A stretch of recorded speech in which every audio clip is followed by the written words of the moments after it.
What's up, everybody? FSC Trucking. Live from somewhere in upstate New York.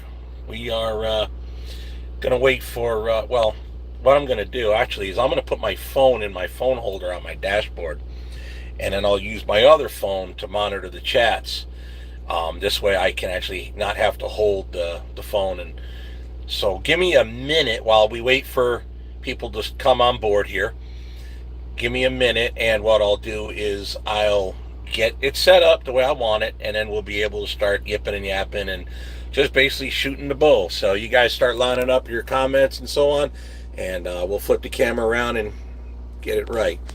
So flip it, should be good. Excellent. Proper setup here. Alrighty, excellent. So now I'll go on my personal phone and see how we're looking.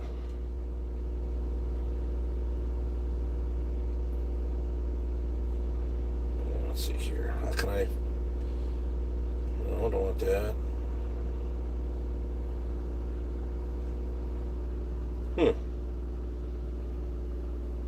Somehow I have to figure out how to get to my own video on my own phone here. This might not work. Dang it. Do I have to send myself a link? Oh, hang on, let me try this. If I search myself, do I come up? You wouldn't settle for Bateman when there's Batman? Don't touch that. Well, now I want to touch it more. I don't think that's working. Oh, here we go. Found it.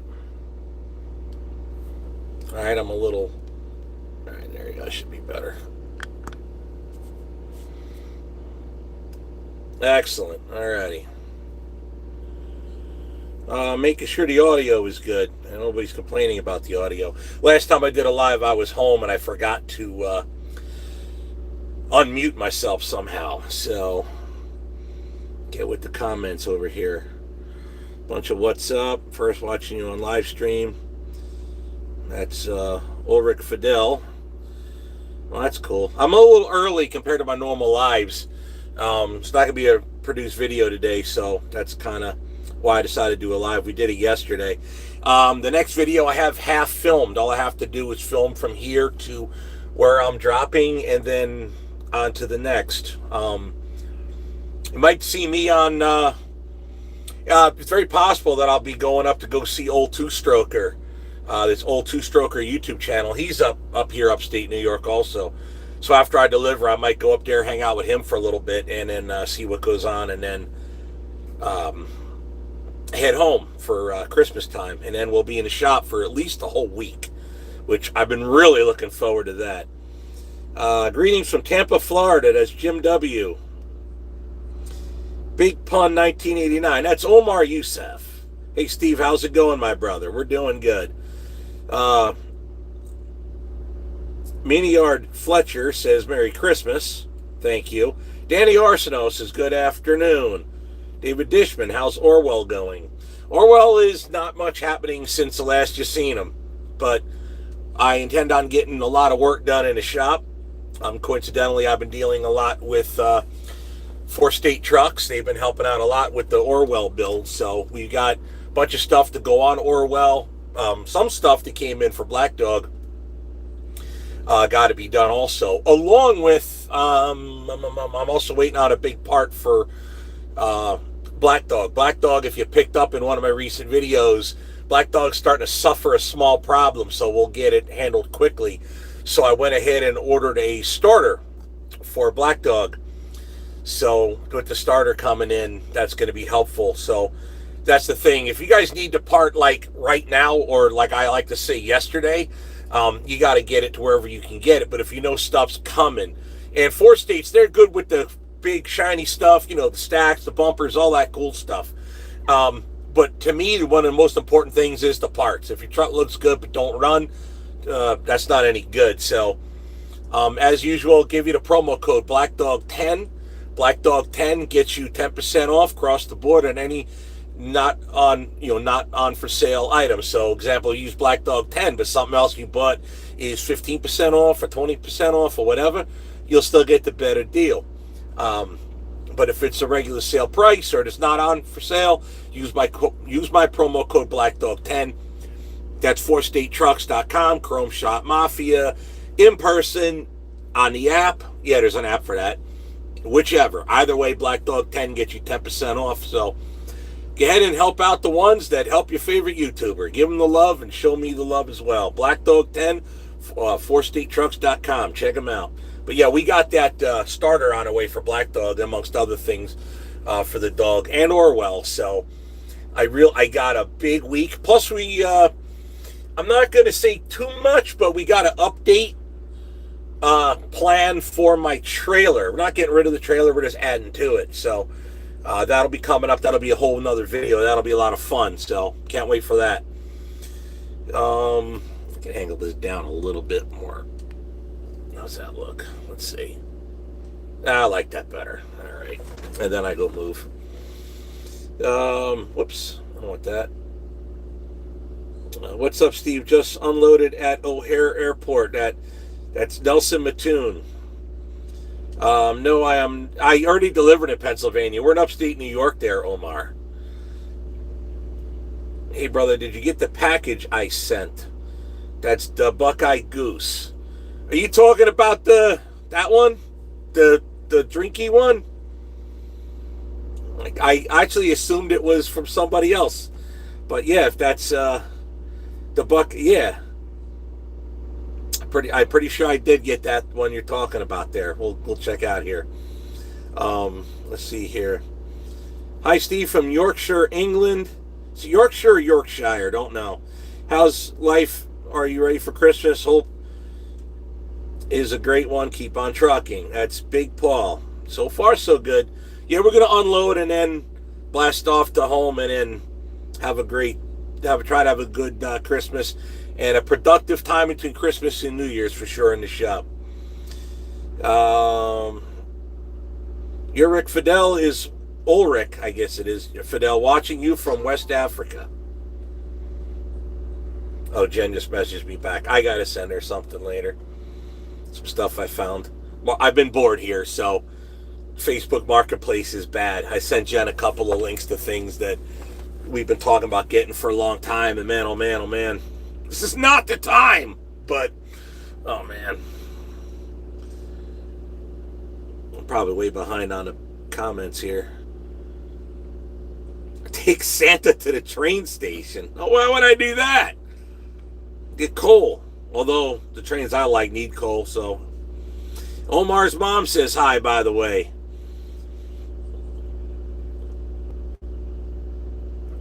Oh, Denver Sports is, hello, Steve, I am Justin. Yeah, it's Justin Burgers. I guess he changed his name or he signed on with a different account.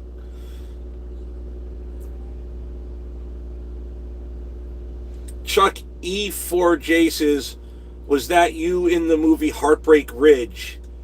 Scene with Clint Eastwood, you're double. Obviously not. The Buckeye Goose with a super chat, $1.99, says, you have a Christmas gift waiting at home, brother. I think is what we received.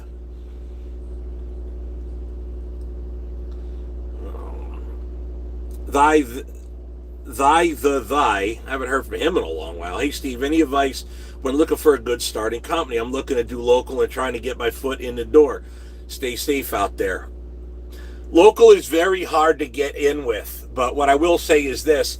If you've got to go through a company to get your CDL training, you want to get in with Open Deck. If you don't like Open Deck, flatbedding, stuff like that, if you don't like that, you can always go back to swinging doors. But Shimon will tell you, it's very hard to get in with an outfit if you've been swinging doors the most of your life and then you want to get into flatbedding. It's quite difficult unless you have a friend or a lot of big companies, they won't touch you, so that becomes a problem. But I always tell guys, start off in the flatbedding world. If that ain't for you, swinging doors takes no training. But if you start off swinging doors, flatbedding takes training, and some companies won't touch you or be willing to train you. But yeah, grinding gears, Shimon, he'll tell you. With his previous gig with Landstar, he could have done it, but the trailer leasing was quite pricey, and they'll only let you start off with the little stuff. They won't let you start doing over-dimensional. They take the baby step approach, and it takes a long, long time. So, you know what I mean? I mean, we're not babies trying to learn how to eat solid food. We are capable of doing stuff quicker than Johnny Corporate will tell you. OTR Bandit is here. So what's going on, my friend? Hopefully you're doing good. Yes, doing good. Just waiting to deliver the load. So we'll deliver the load tomorrow, and then most likely, hopefully, we're going to go say hi to old Two-Stroker up there in upstate New York, and see if I can, what I'm really hoping to do is let me drive that twin stick Peterbilt. I've never driven a twin stick on a road, and I'm hoping I could do it. So let's see if he's got something that's up to the challenge up there. That'd be badass. So obviously just mentioned old Two-Stroker. It's OL number 2 Stroker. He's on YouTube. Go ahead and check him out. Tell him FSC sent you. The Buckeye Goose says, you and Crystal on the darn Facebook Marketplace. Yeah, Crystal's better at it, meaning she drags home more crap than me, but she buys nicer stuff. Ulrich Fidel says, my 9-year-old little brother absolutely loves What's Up Everybody FSC Trucking introduction. Used to show him your videos so he could see how hard you work. It motivates him to study at school. That's awesome. Well, I appreciate that. So 9-year-old little brother, keep on, keep cracking them books. And obviously listen to what your parents tell you to do. But, keep your eyes open, look around, crack them books, learn everything you can. And life gets a lot easier when you do it that way, trust me. I have to work very, very, very hard. I didn't do that good in school. That's why I have to work this hard now at my age. Had I listened to my parents when I was young, I probably would have done a lot better in life, like my sons did. So, with that, crack them books and do what your parents tell you. Grinding Gears is on here. What's going on? Tim Ivan says, hey, Shimon, I'm in New York City. My car is in the shop this weekend. That's Omar. Hope it ain't too big a deal. Jen is in the house. How are you doing, Jen? I missed her somewhere in the chat, although I gave her a, I called right before I went live, let her know what's going on. Oh, there she is, Jen B. I see her. She goes, hello. That's my baby, Jen B. Jen, everyone saying hi to Jen. Hi from South Africa. Nelson Mattoon says, love old Two-Stroker. Now, he's got some of the great sayings, I'll tell you that. Omar says, hey, check out old Twin Stick on YouTube. And YouTube channel is a 1975. I think it's a Peterbilt 359 Twin Stick, along with all the trucks as well as even a cab over. I know of him. I never met him. He's up there in Canada, so that becomes very difficult to get that done. I'll have something else for you. Xmas for Black Dog and Orwell. Just got to get it made. Think you'll like it. Awesome. Hey, tips for insurance of starting a new authority. Oh, that's A. Mikey. It says, any tips for insurance when starting a new authority? I'm looking to get my numbers age. I'm looking to let my numbers age. Oh, well. There are only a handful that'll touch you with a brand new authority. So it's probably, there's only a handful that'll touch you with brand new authority. We'll just leave it at that. I would tell you who I'm with, although it's probably available out there somewhere. I don't know, but we've had a rash of issues where people have been on the phone with people, and next thing you know, they'll be calling my insurance company saying, hey, FSCheck Trucking there with unit number 810, after clubbing baby seals, he was driving with no pants on and, showing his big member to everybody. God only knows what would be said. So there's been a lot of that recently. We don't need that. But you get the idea. There's only a handful of them out there, and you'll pay handsomely for it. It's just, that's the way it goes. Omar says, my transmission went out. I have a 98 Ford F450 dually with a 5-speed. The trans blew out coming home from Philly the other day. Oh, no crap. that hopefully ain't gonna he'll beat you up too hard. See, Mylan is on here. Mylan, I went to school with him. Maybe I shouldn't have said that. They'll be accusing Mylan of clubbing baby seals next.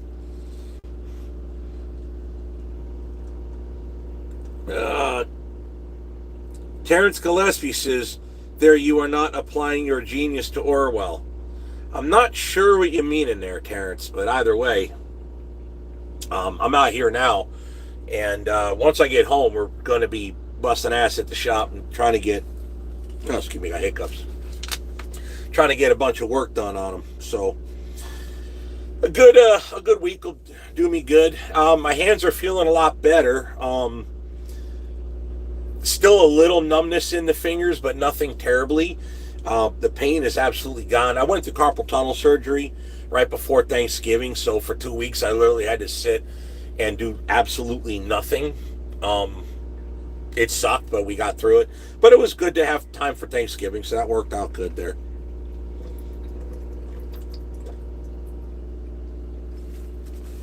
Finishing my water here.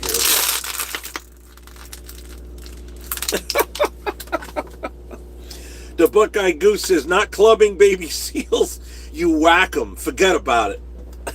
I get the joke now. Took a minute.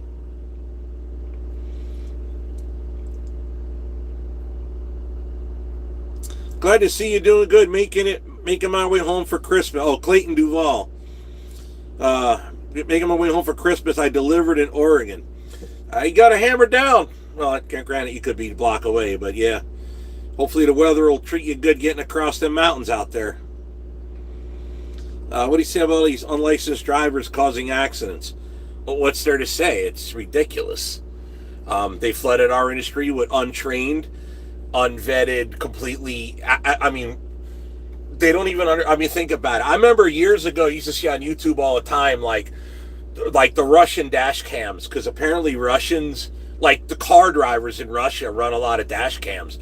And they just drive like absolute insanity. And you see other countries where it's like, there'll be like 8 roads coming into a center where it's a circle, and there's no traffic control device at all. It's just mass chaos and pandemonium. Excuse me. So yeah, I mean, you come from that culture and come over here, it ain't going to work too well, especially when you don't train them. So not only do you not know the culture, but you're absolutely untrained. You really don't know how to operate the equipment you're operating. It's just a mass casualty event waiting to happen. It's been that way for a while. It's just finally some people are pointing it out, and some politicians are taking notice. But I'm sorry, but I blame every DOT cop that caught a driver that couldn't speak English and didn't write him a ticket. I blame every one of those DOT cops for that. They know they should be doing it. They know they should not be just letting that crap slide, because if you could break someone's chops because a buzzer doesn't buzz on their dashboard, but yet you let the non-English speaking go for the last 20 years, you're the problem. So yeah, I blame every one of them. It's from the politicians on down to the beat cop that let it slide. Finally, Washington's taking it on notice. But we've been screaming it in this industry. We've been screaming it for quite a long time. It's not just the illegals; it's the H-1Bs as well. Big companies are importing them legally through the H-1B problem. Meanwhile, the good drivers are sitting here because they're not willing to work for pennies on the dollar. So, that's how it goes. They've regulated and immigrated the good drivers right out of this industry. You either found yourself in specialized or you went broke. And even if you were in specialized, you might be going broke. So, yeah, that's my rant on that. But those that are pointing it out, good job. All of yous. Good job. I mean every one of yous. Even the ones I don't like so much. That's a good route to go. They've done the industry well. Alrighty, let's talk about that. Group Anonymous says, love the shirts, thank you. That brings up another interesting topic. I actually texted Timmy about something earlier today. Me and Shimon talking about something. So yeah, we're trying to come up with something really big when it comes to Mid-America. Matt's Mid America Trucking Show. Let's see what we could put together. I'm hoping to put together something really badass. I'll be there regardless, but I don't know in what capacity I'll be there. But we're planning on being there in some form of capacity. But it's time to figure it all out.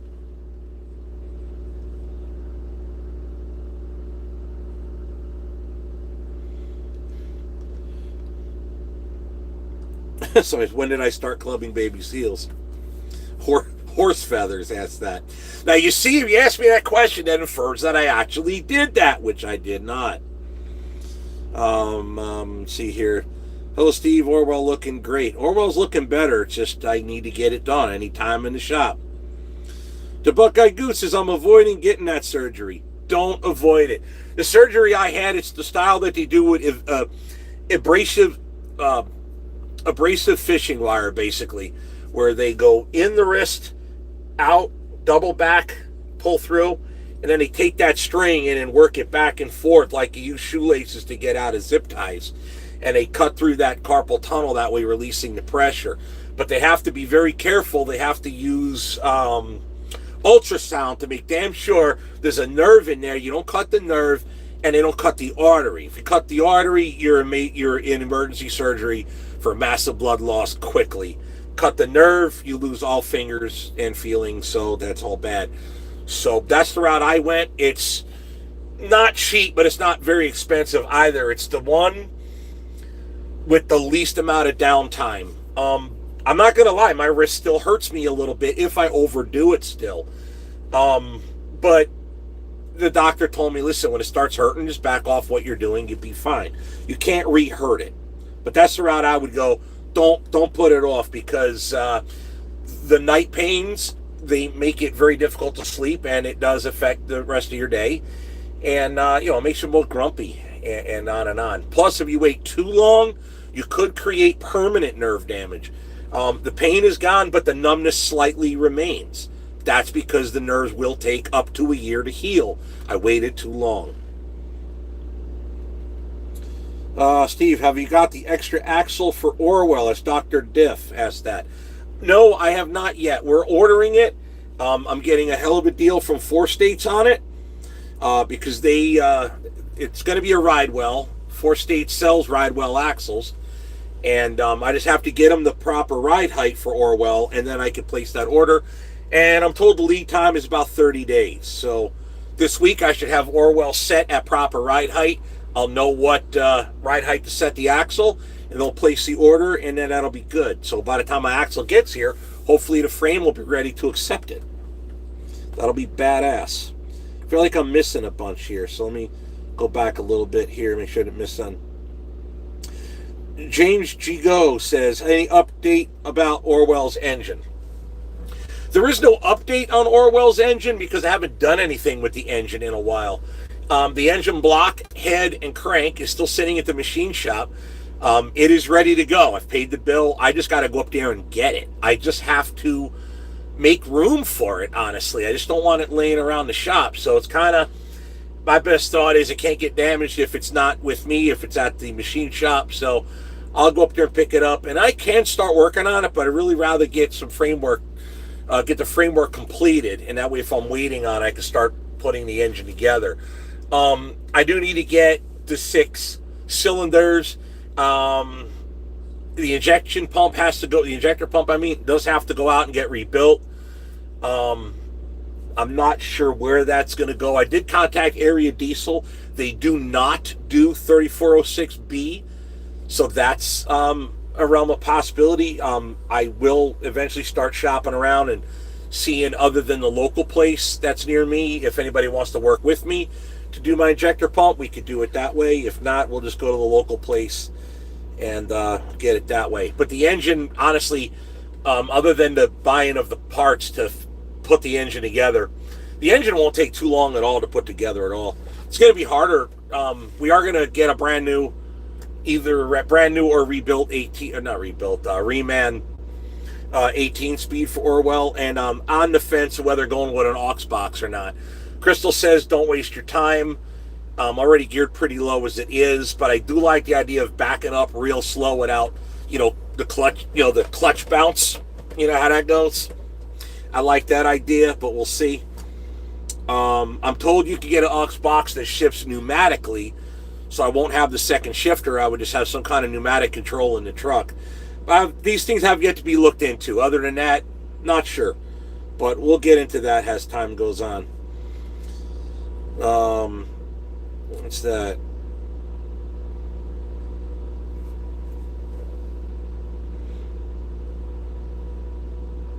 Yikes, Omar. $20K to get it. Well, I guess that's everything, labor included.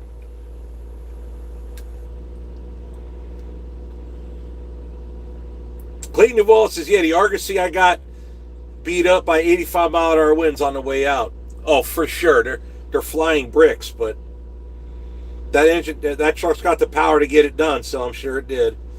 Here I am, says Steve. Got my Save the White Cat t-shirt. Thank you. Steve, I used to work in a shipping department at work. Trying to communicate with non-English speaking drivers is a pain as well. Yes, and the shippers should be looking into that as well. Why are you shipping your loads? I mean, there is a thing called implied liability when it comes to lawyers, and a shipper can be held liable for shipping freight, shipping your product with a non-English speaking driver, knowing it's illegal. You are not shielded from liability should a bad enough crash happen. There is a thing called implied liability that is a sure thing. I mean, yeah, brokers use it against us as carriers all the time.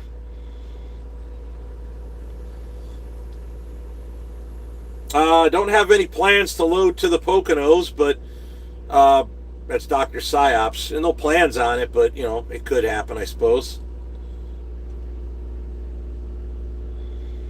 How was Black Dog doing? Black Dog's doing fine. Black Dog impressed the hell out of me when we moved that last load. I have the cat scale with Jen. Look at my folders for the other one. I think it's here. This is the one. Yeah, this is the one from the load I brought to Pennsylvania.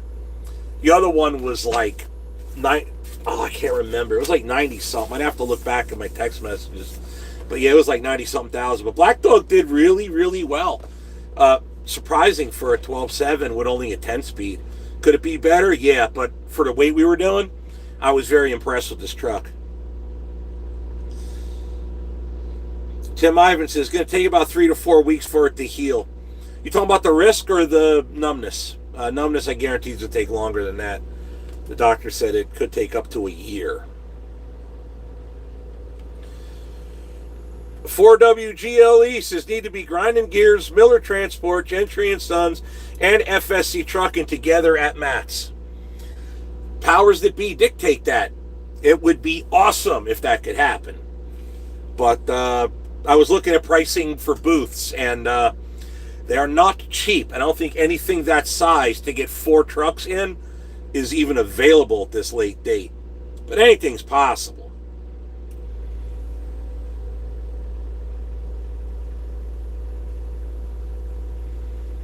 Wesley Bilbrey says, haven't had time to keep up with the channel as much as I like this year.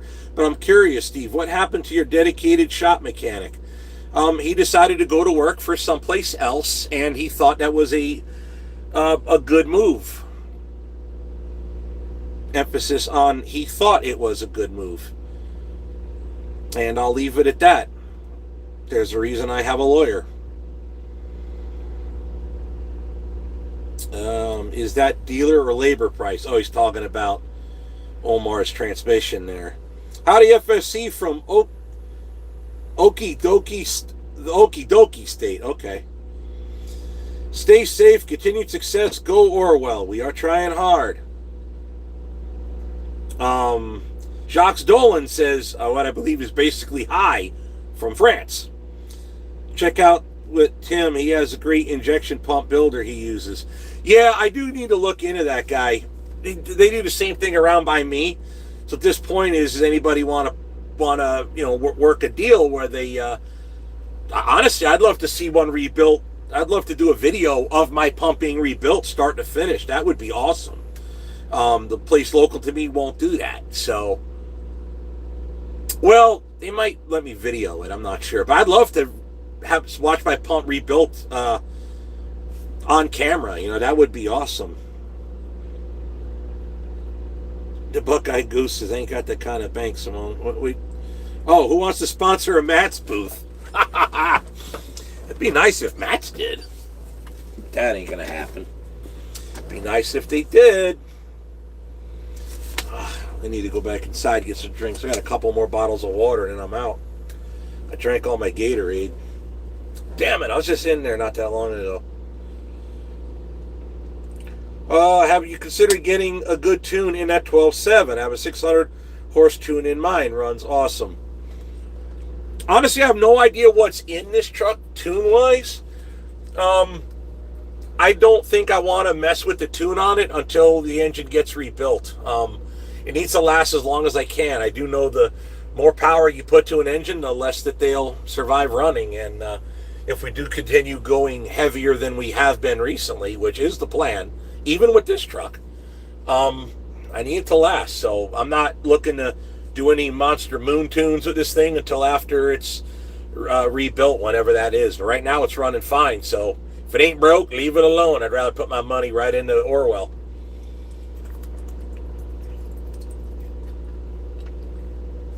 Although, I probably should have stated this in the comments, or not comments, in the title or in the thumbnail, but just something to think about. I guess something we could all talk about because I'm at the end of the chats for now.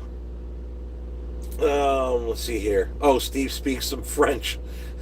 Yeah. When I say pardon my French, which in the States means, cursing. Yeah, that's the only French I know. The go F yourself kind, right?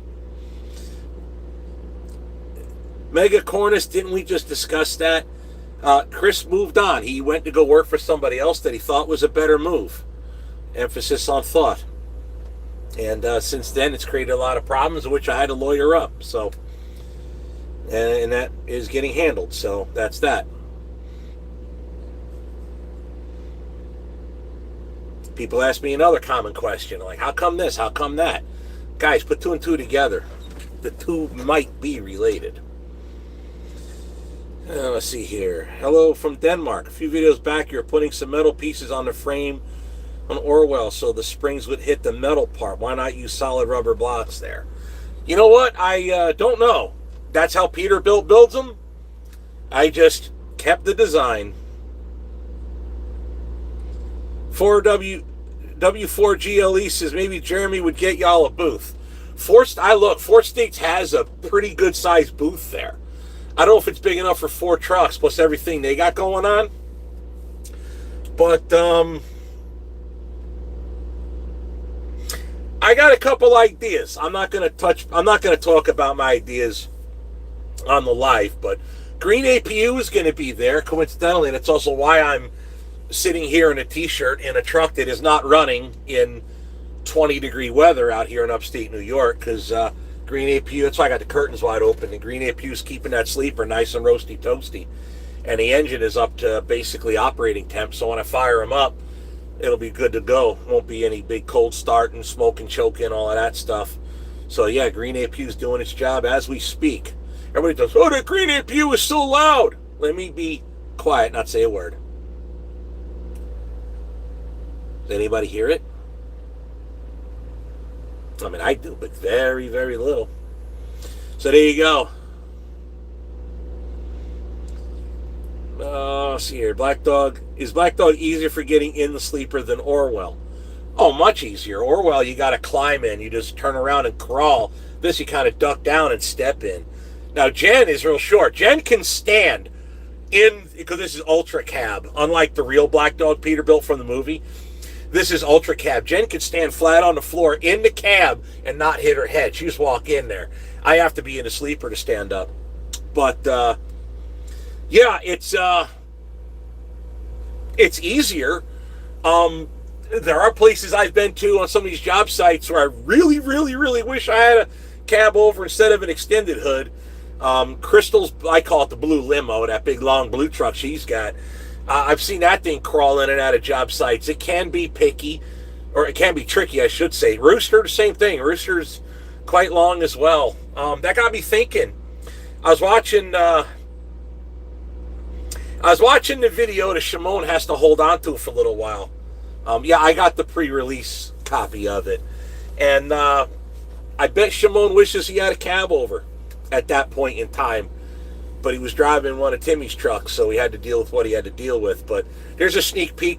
There's a tease of what's coming up on Grinding Gear's YouTube channel eventually.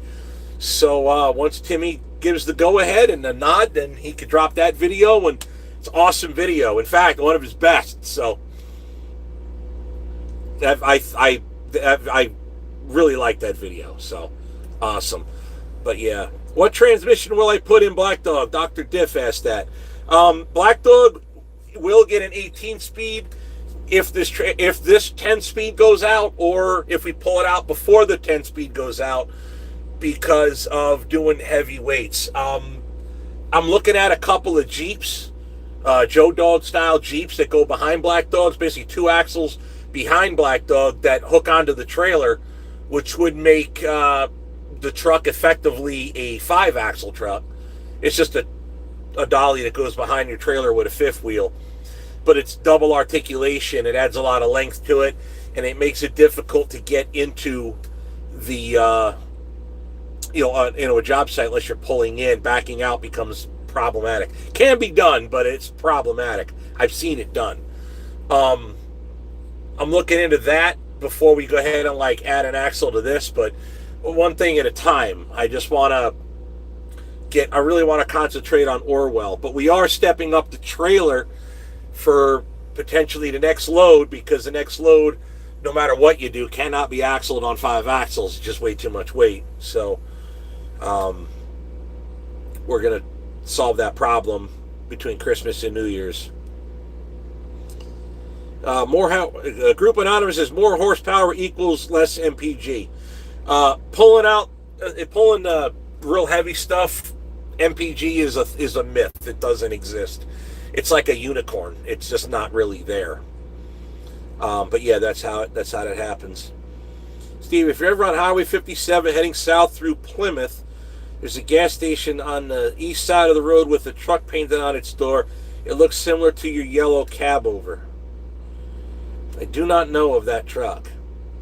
Whatever happened... Oh, here I am, says, whatever happened to my Cougar? You talking about my Cougar XR7? That's a 78, if I remember right. If you're talking about that, I parked it before the engine puked. It had so bad blow-by, it was spinning oil out the dipstick tube and filling the alternator with oil. So I decided time to shut her down before I blow it up. So it's being stored right now. APU is probably more quiet than a desk fan. Inside it is. Inside it is for sure. Outside, you can hear it, but it's no louder than a truck idling next to you. The Buckeye Goose says whole home backup generators are loud too, but who cares? You have power when your neighbors don't. Facts.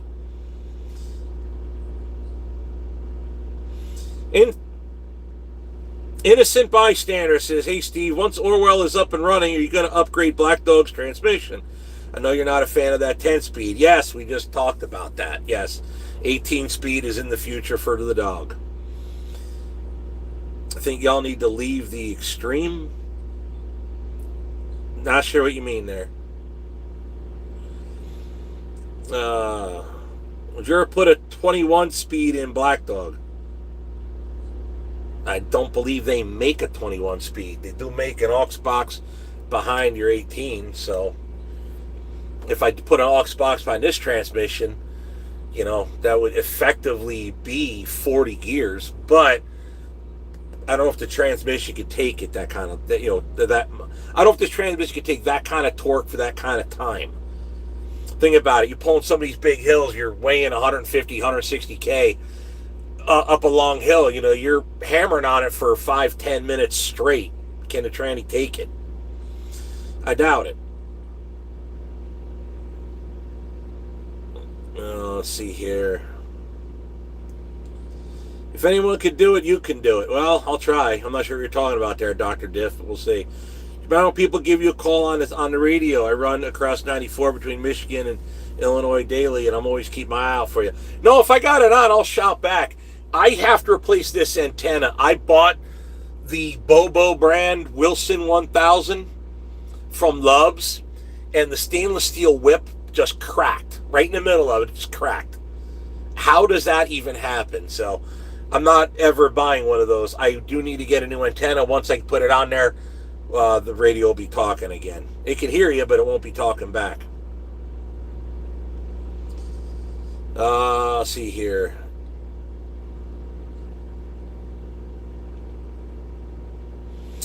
I was 6'9", then I shrunk to 6'7", so many vehicles don't fit me.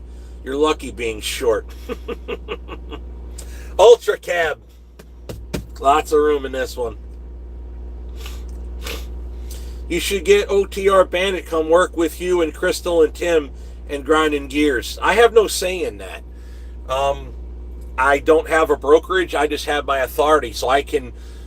I technically I can lease a truck on. I can hire a driver to drive one of my rigs, but as far as I know, Bandit's got his own authority. So why would he step down and want to drive for me? But I don't know what his experience level is, so that's for other people to discuss. But he's a great dude. He's cool to hang out with, sit on a golf cart, smoke a cigar, and have a bunch of beers and chase down bags, clothes bags, luggage. So those that know. But yeah, I mean, the man's successful in everything he touches, so he'll be fine. Would you ever consider letting someone work on Orwell to get him back together? I'm actually more lenient towards putting a driver in a truck and letting me finish Orwell than the other way around. But it would be possible. I just don't want to overload it right now. So for right now, the answer would be no for that. Need to get the channel back up to snuff. I need to get everything back the way that it should be. And then I would seriously consider having a driver or putting someone in the shop again. Listen, when Chris left, it created, or let me rephrase that. When Chris left, it wasn't long after Big Trouble, like this big dark cloud of problems just descended on me and my friends, and I had to take care of that. And I'm still in the process of recovering from all the losses of that. So it's going to take time. It's not going to be fast. Those that know, and that's about all I want to talk about. But, yeah. Shimon passed by another mobile chapel trailer when he was driving in California. There was a bunch of them around. I still have mine. It's just not on site. And I still want to make it into a merch trailer. So there is no... there's no debate there. It's just there's no rush on it.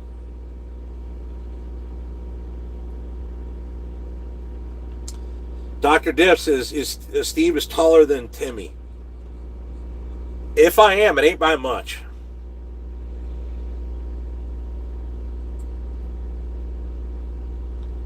Steve, this is Russ Clark. I live in Colden, New York. You could stop in. I'm happy where I'm at. Don't take it the wrong way, but I really don't hang out a lot with people I don't know, like come at their places and stuff. That's just weird. But yeah.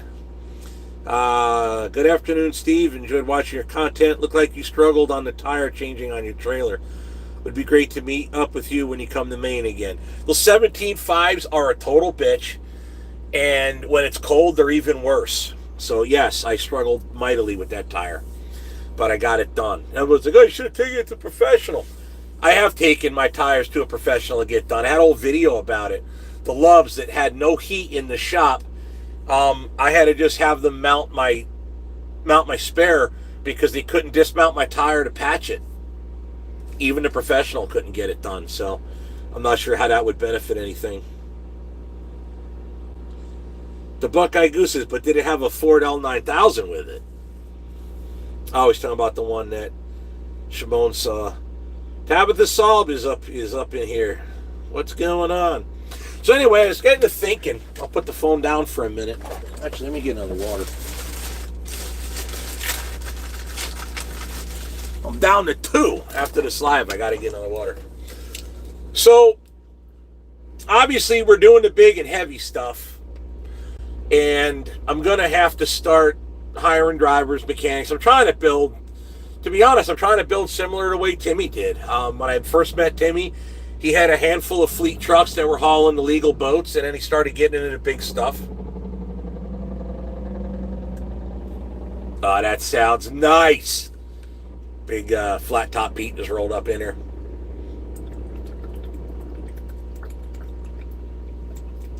Or rather, just came off the highway. The exit ramp is like right there. Like 100 yards. Not even 75 yards from the exit ramp. Anyway, so we're going to stick with the heavy and large stuff. But similar to what Timmy's been doing. Like he's got regular trucks that don't have 4 axles, and he's got his 4-axle trucks. He's got Yeti and he's got Rooster. So, and it's not a matter of kissing anyone's ass or this, that, and the other, but when you look at people that are successful, you probably need to look at and determine how did they get successful and what did you do to mirror that, or how did they do it and what can you do to mirror it. And I did not take advice like I should have a long time ago. Timmy's right in that. I should have got my authority a while back.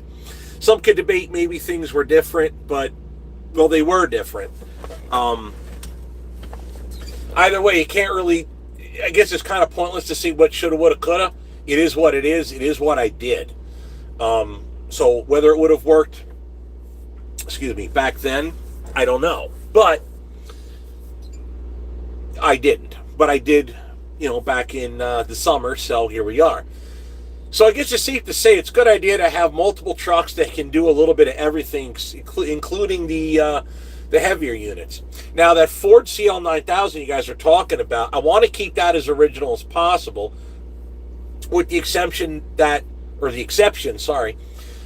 we are making it a 3-axle truck rather than a 2, because it only was a single rear axle. Because I can't make any money with it as a single axle truck. So I want to keep it as original as possible. So making that a heavy haul unit with 4 axles, number one, it's already too late for that. I already had the frame built. Which is funny how I met Crystal Miller, was hauling my frame home and bringing her frame rails back to her. So there's that. But Black Dog is capable with a Jeep, and I'm not against the idea of doing a frame conversion on Black Dog, same as I'm doing in Orwell, and adding a 4th axle to the dog as well. But I'm also thinking about other trucks. The problem, like we were talking about Shimon's video that he'll release in the future, is things get very tight. Tim put out on Facebook on one site where he had a hard time getting into a spot, and they literally had to cut down a fence to get him to make a turn. And that would have been a lot easier had he had a cab over. Now I'm sitting there looking at my 1979 352, and I'm sitting here on Marketplace, and I ran into some 3408 Caterpillars. Now, 3408 Cats, you can't have Jake brakes on them, but you can have a brake saver. So I've thought about, what if I build the 79 to be a 4-axle along with Orwell and power that truck with a 3408 along with a brake saver? And then I started looking, there's 3412s out there, but I don't know if you can Jake brake a 3412. Now, 3412s were commonly in dozers and commonly in marine applications, boats, and also commonly in generators. I don't know if you can Jake brake a 3412. I don't know if the firing order from one side to the other is the same as an A or a B. Curious to know. But 3412 was never offered in a truck. You have to customize it yourself to do it for a truck. That would be cool. I know where a few of the trucks are at that I want to do my 12V71 in, but I haven't even bought that truck. Haven't even thought of the frame other than half-inch frames. So it's like, while Orwell is not done, why would I sit here in my mind and think? But that's the problem, is I sit and I think. So why would I want to get into thinking about other trucks when I haven't even finished what I've got? And that's kind of where I'm at, which is why I do want to grow, put a driver in a truck, and have someone at the shop, or either one or the other, right? Or a driver that can, we could switch out, maybe a driver that wants to also a driver that wants to also work the shop, that's competent in the shop, basically a mechanic that can drive, or a trucker that can wrench, and do this back and forth switcheroo type deal. Not sure how that would work, but that's an idea. We do have Elaine. Elaine, believe it or not, isn't that far off to be a running truck. Cosmetically, it's in terrible shape, but mechanically, it isn't that bad. But Elaine is a 3-axle truck. You can't do the big loads. So right now, my focus is on Orwell, but I'm starting to think about truck builds, and I think that'll do the channel great, in addition to putting these trucks on the road and hauling freight with them. So yeah, I'm starting to think about putting something more powerful in the 79. What are my options? Of course, me and Shimon been talking pretty regularly about what to do with his green cab over Euphoria. But he's got his FLD, he's got his Classic, he's got Euphoria, and he has other options beyond that. So he's got time. Right now, Euphoria basically kind of sits because there's no rush to get that done. So I might move it off-site just to get some room in the shop. But we'll see. I'm not 100% on that yet either. But time will tell. But these are the things I think about as far as what to do and how to do them. But that's kind of what I've been thinking, sitting here and considering my options. So I'm going to go back and get some comments here now while I've been yapping a little bit.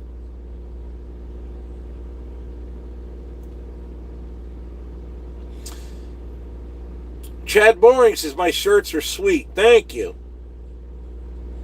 Can't wait to see all of your trucks done. That's David Morissette. I'd love to see them all done too, man. If we can get this channel to produce better and get back to where it was pre-loss, we could turn out some really good trucks.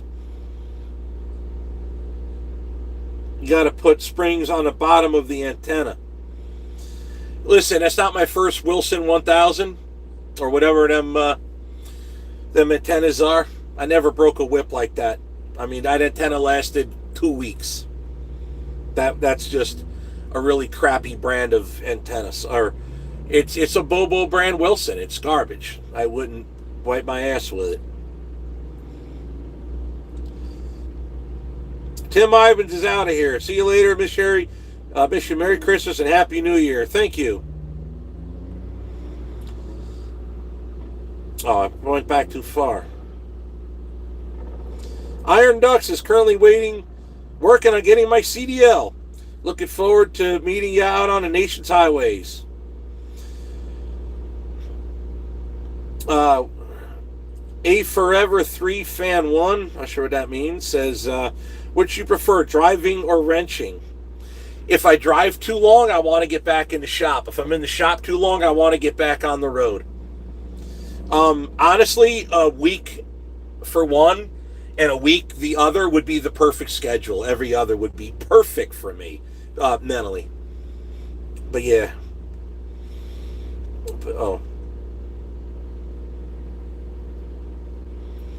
Ulrich Fidel says, just know that we are supporting you, watching you all over the world. Places you can't even imagine. Your hard working motivates a lot of people. Eye on the prize. You know, I really appreciate that, and it's good to know, because through all the negativity and the bull crap I've had to endure for quite a while now, it's one of those things that help you push on. You see, when you go to a show like Mid-America Trucking Show or GBATS or any other show, or you just randomly meet a guy. I met a guy, this is going to sound silly, I met a guy at the Loves in Indiana. And it's dark out. It's not like late out, but it's probably like 8, 9 o'clock at night. And I'm walking towards my truck. The building's behind me. My truck's this way. Fuel Island is here. And he's walking this way. Now, either he's walking to intercept me in the middle, or he's going to walk past me to go to the nothing over there, like a bunch of garbage pails or something. I'm like, I look over there and I'm like, is he going to throw out his garbage? I'm like, well, why would he? The fuel island's right there. There's pails all over the place. So I walked up to him. He noticed I was looking around to see what was around and who was around, and then he introduced himself. And he says, hey, man, didn't mean to scare you. I'm like, not a matter of being scared. It's just I know my surroundings. I keep my head on a swivel. You just never know nowadays. Shot in the bowl for a little while, and I had nowhere to be, so I just stood there for a half hour shooting the crap with him. But when you meet people like that, either at a show or out on the road, it really brings home the thought that something you do gives these people a little bit of hope, a little bit of motivation, and a little bit of happiness, where it's like, hey, look, man, there's no difference between you and me. I just got lucky with the camera on YouTube. That's the difference. I drive a truck for a living, same as most of you out there. So there really is no different. I don't look at myself as any bigger or badder. I just have different problems, that come from the rise of a YouTube channel. But other than that, I'm not going to complain a bit of it. What I am going to say is I'm grateful that somehow or another I motivate people. And if that's all I get out of it, then that's plenty enough. That's good. And I'm glad. So if a royal screw up like me can do it, so can anybody else. And if I can motivate that really makes me feel good, honestly.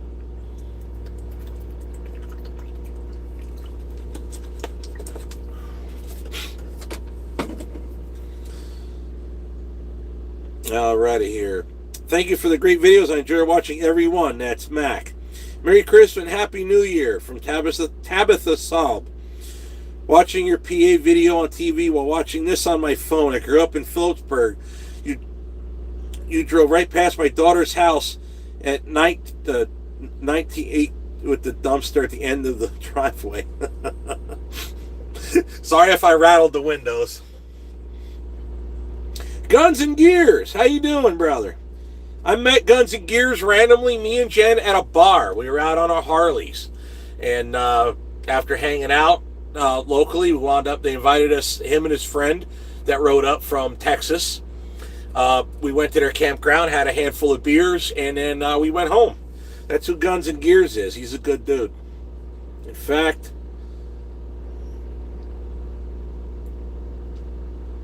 Guns and Gears is now a moderator. I don't know how I never realized that you weren't, but now you are. Hey, bud, hope you and John have a Merry Christmas. I got both of my shirts just in time for the season. They are top notch. Okay, awesome. Hey, Steve, hope you and your hands are doing well today. Yes, doing very well. Again, I was talking about that earlier. A little bit of numbness still remains in some of my fingers, but the pain is gone, and just a little bit of pain in the wrist, but nothing too terrible. Specifically, my nose is bugging me today.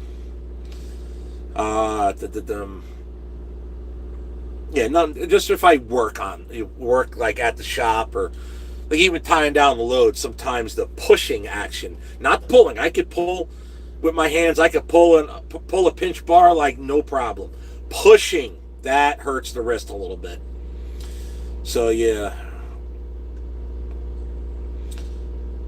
Leah Longrino says, what I meant is to have Bandit use his truck like you do, because he is not happy with Reefer because he's talked about Step Deck. The Bandit has talked about it.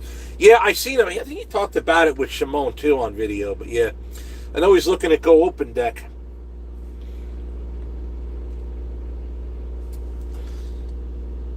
Orwell is an A model or B? Orwell is a B model 3406. Oregon, Wyoming, you still have A's and B's still floating around. Oh, yeah. Yeah, out there they don't salt, so they sand. So a lot of old iron survive really good out there. Jeff Wood says, you can Jake a 3412.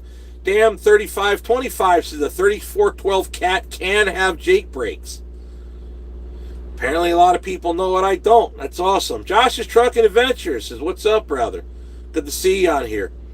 Euphoria, a Pete, or an international, Shimon? He's asking.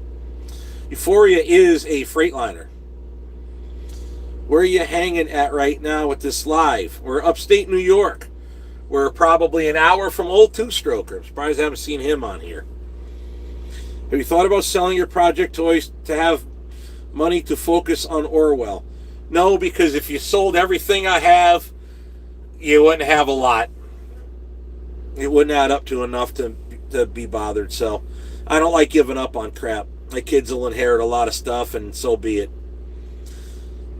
Jeff Wood says, can you give me a shout out, FSC? There you go, Jeff Wood. Are you doing a color change? Oh, talking to Shimon about Euphoria. Josh's Trucking Adventures is stopping real quick home on family time. Delivered tomorrow and pick up and back home. Can't complain. There you go. Home time is good. Chad Boring says, are you getting more work shirts? We are going to need to get more work shirts because mine are running ragged. But yeah, when we get more, we'll sell them out for sure. Jeff Wood says, watch all your videos, watching you now from Moundsville, West Virginia.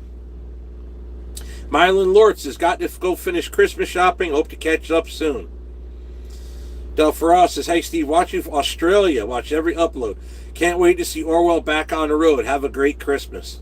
I hear Australia is an awesome source for Caterpillar engines, since all the old ones supposedly were outlawed. So since they can't run them, they sell them for dirt cheap. Problem is importing them.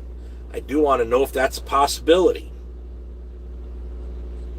Tabitha Saab says, you are one hardworking, sober saying with all the greatest respect. I think it's worker, not sober, but either one. Merry Christmas. Keep moving forward, driver. Love the viz. That's Z Needles. Patrick Miner says, hi from Tennessee. Leslie Hill says, Merry Christmas to you and Jen from Alabama. Ulrich Fidel says, the gray shirts are my favorites. They actually sold really well. I need to order more. We are out of them. I think we might have one or two in odd sizes left. Steve, how's about a steering axle under Orwell? We're going to go with a non-steerable.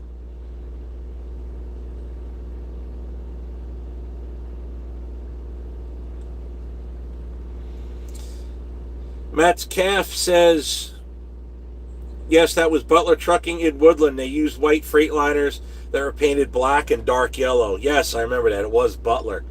And then Kephart was the trash hauler outfit. People were hitting me in the comments about that. Snowblower Man says, how far from Buffalo are you in my snow belt south of Buffalo, New York? Oh, we're a good ways from Buffalo. Michael Adams is glad your hands are healing. Hopefully it's healed very soon. Thank you. Blaster Corp asked if I'm in Pennsylvania. No, we're upstate New York. All right, brother. One of these days I'll catch up with you. Going to go into northern Michigan Peninsula after Christmas.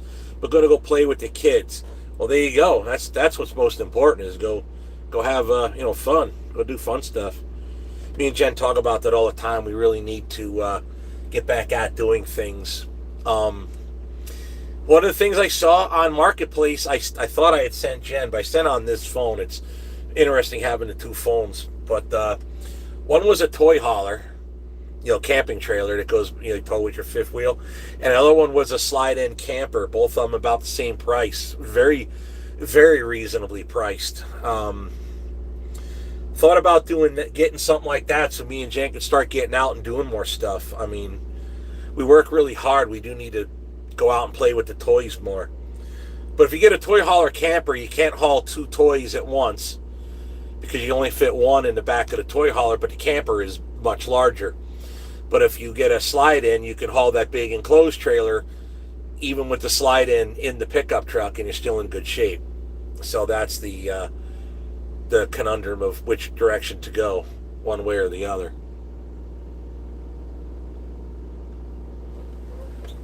Oh, he's just over there to pick up his buddy. Pickup truck rolled up.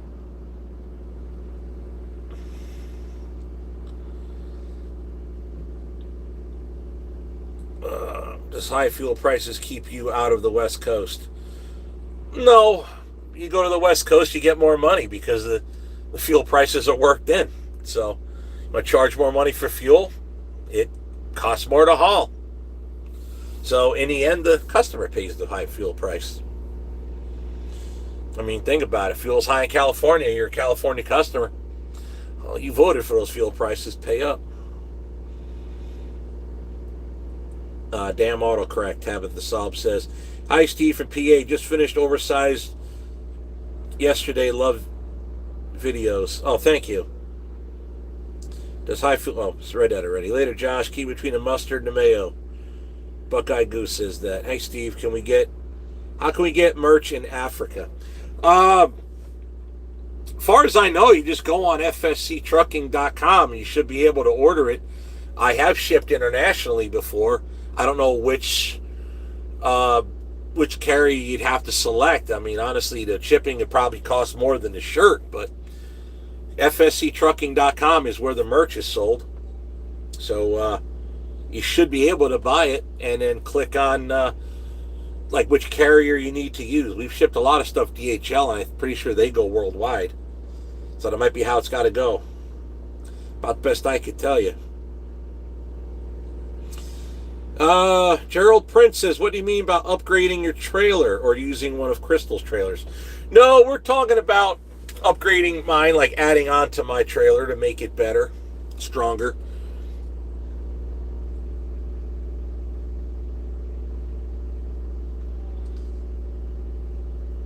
Will E454 says,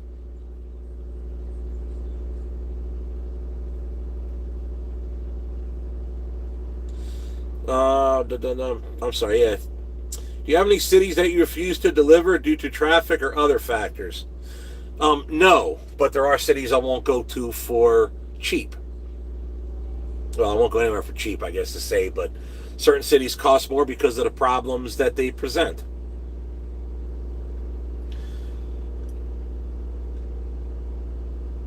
Godfather shirt is my favorite. Bought one from you at G-Bats. Michael Adams. That's awesome. Thanks. I appreciate that. Glad to meet you out there, too. That's, again, part of the fun of doing what we do.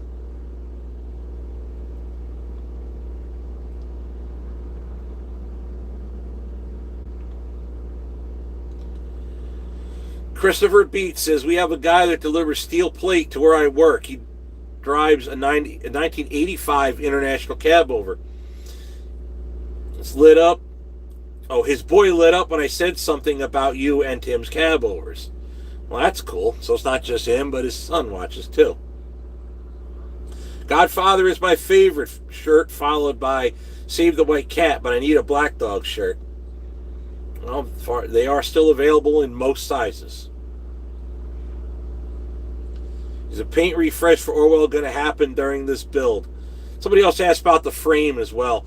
The frame's going to be painted the same color, which is a dark, like, navy blue or a...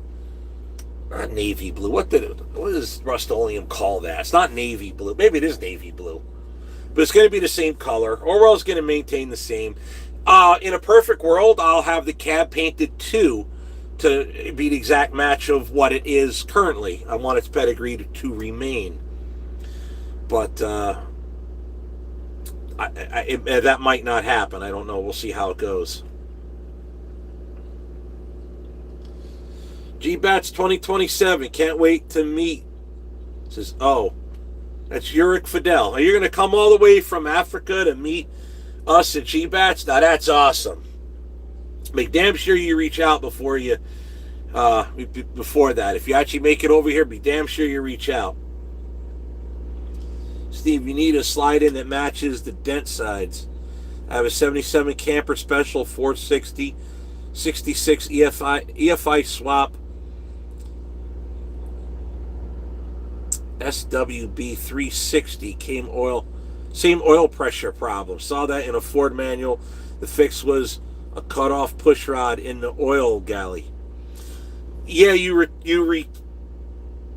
that's one way. Basically, what you're doing is you're restricting the oil return, if I remember right. The engine will starve for oil because it pushes too much oil to the overhead at higher RPM. So if you restricted it, it would literally empty the oil pan into the valve covers effectively from running long term at high RPM.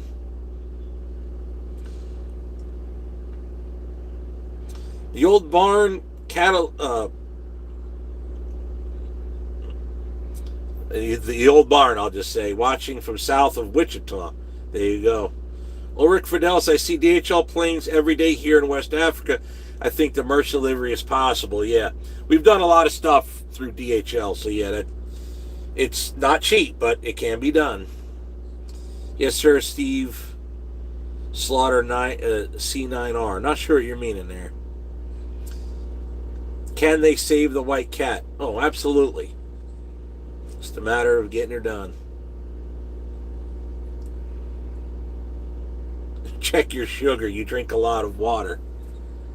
Dude, literally, I drank like 3 bottles all day. 3 of these. Like, that's nothing. I just got done eating right before I went on the live, so I'm thirsty. Is what it is.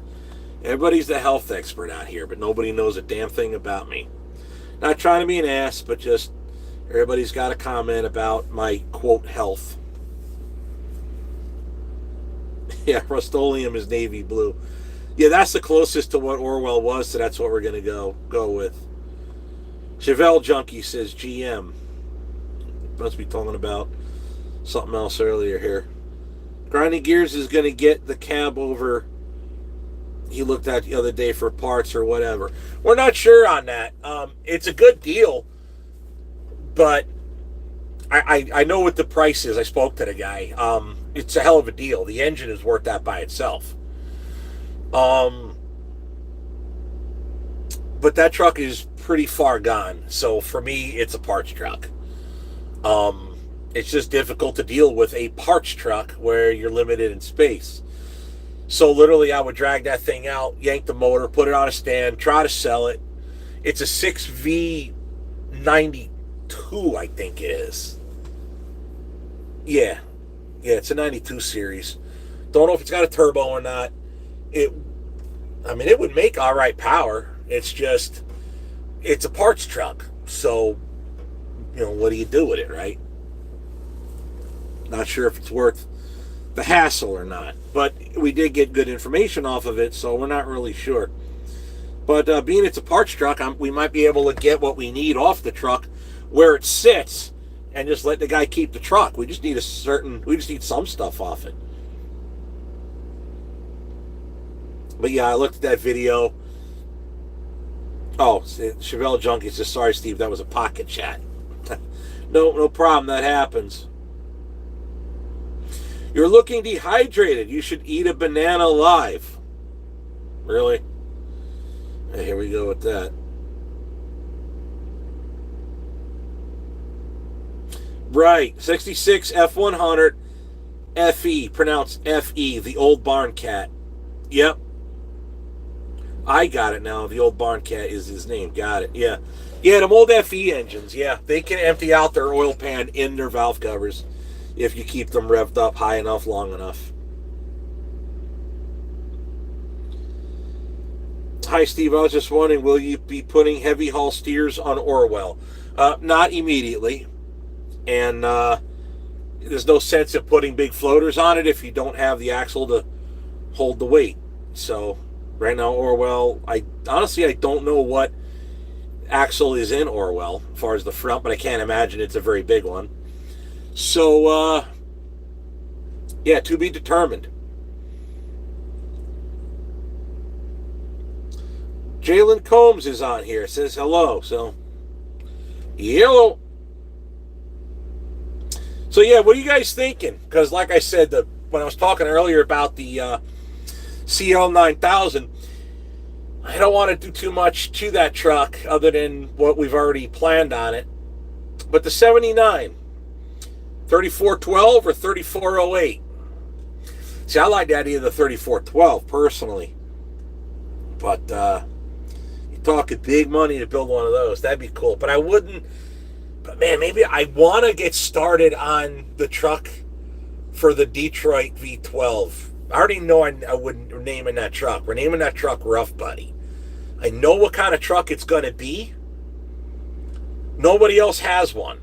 Like, nobody. So that's why we're going to build that truck, because I'm trying to break the internet with that truck. And that I want to have the Detroit in it. That always was the plan.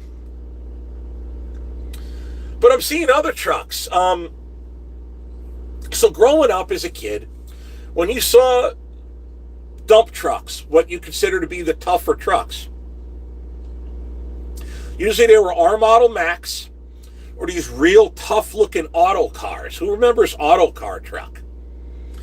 I've seen some modern auto cars. I don't know who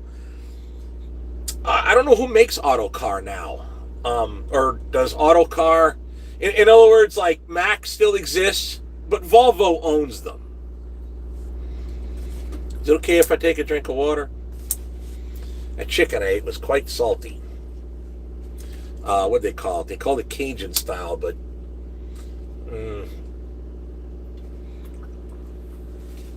it's food. I'll give it that. But like, Mack is owned by Volvo, who currently, under which company ownership, damn it, owns Autocar. But anyway, I love the old-time auto cars because it looked like a radiator cap, like where Peterbilt has that cross on the hood, the T-handle to pull open. Autocar had like a radiator cap there. Even when they were tilt hoods, they still looked like a radiator cap. I was just thinking about, like, it'd be cool to have an auto car in the fleet. And I know where one's at for pretty cheap. And I get mad when I see stuff on Marketplace and it's just, you want to buy that and then you don't, and then it disappears. You're like, oh man, it would have been cool. But that's kind of what I want to do.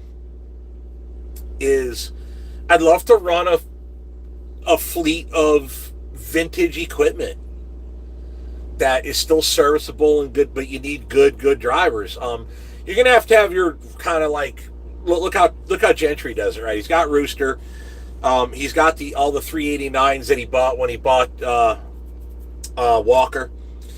So that one Shimon's driving, that's Frosty. And he's got another one called Casper because they're white Peterbilt, so they named him after Casper the friendly ghost, and in snow, Frosty eats a snowman, so he's white. But yeah, he got those type fleet trucks. But he's got Bonnie. Bonnie is more of a specialty truck because it's a factory glider with the 12.7 Detroit. Rooster, obviously, that's the flagship. And he's got his other cab overs. He's got the Argosies, which are fleet trucks.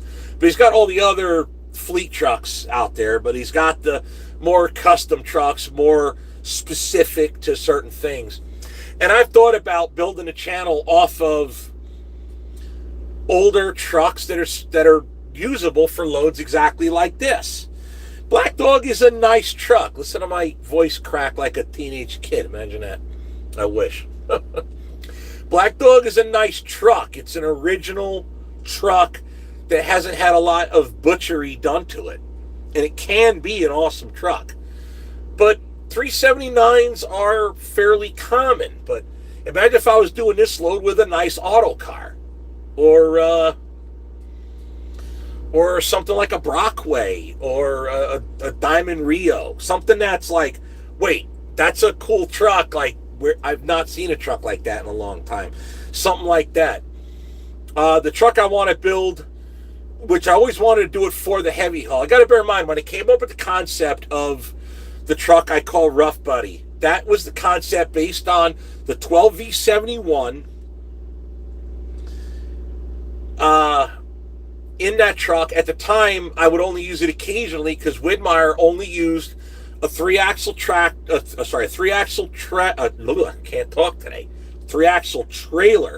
stretched to do the four-axle Oshkosh fire trucks. The Oshkosh Strikers.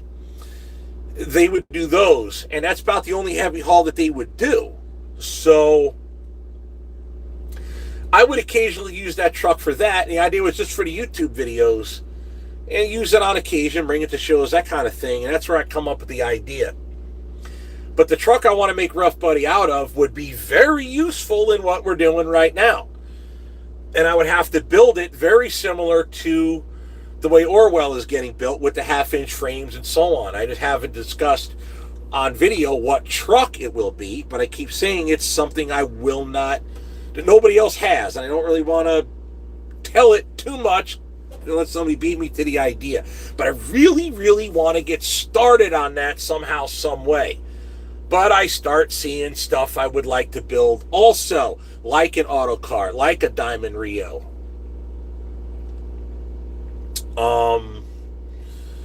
There's some really cool ideas I have out there with trucks that wouldn't take a lot to get done. Kind of like how Orwell was. But just use them as a standard 3-axle truck for the smaller things that you can do. That's kind of my idea. Read on with the comments.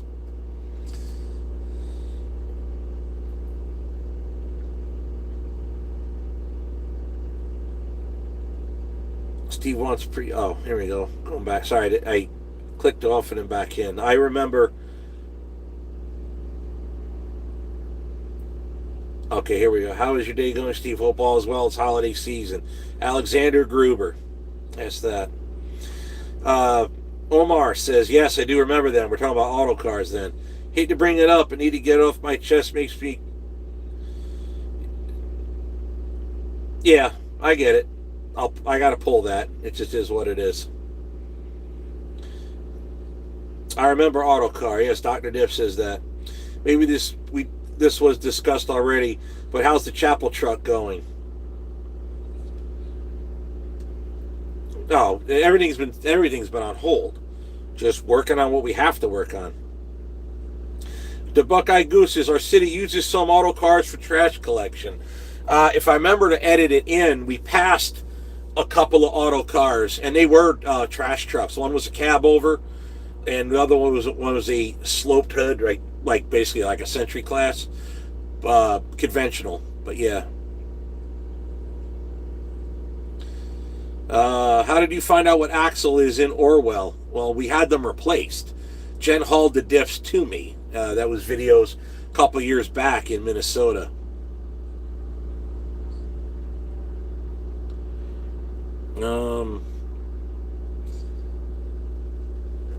Hey Steve, your last video discusses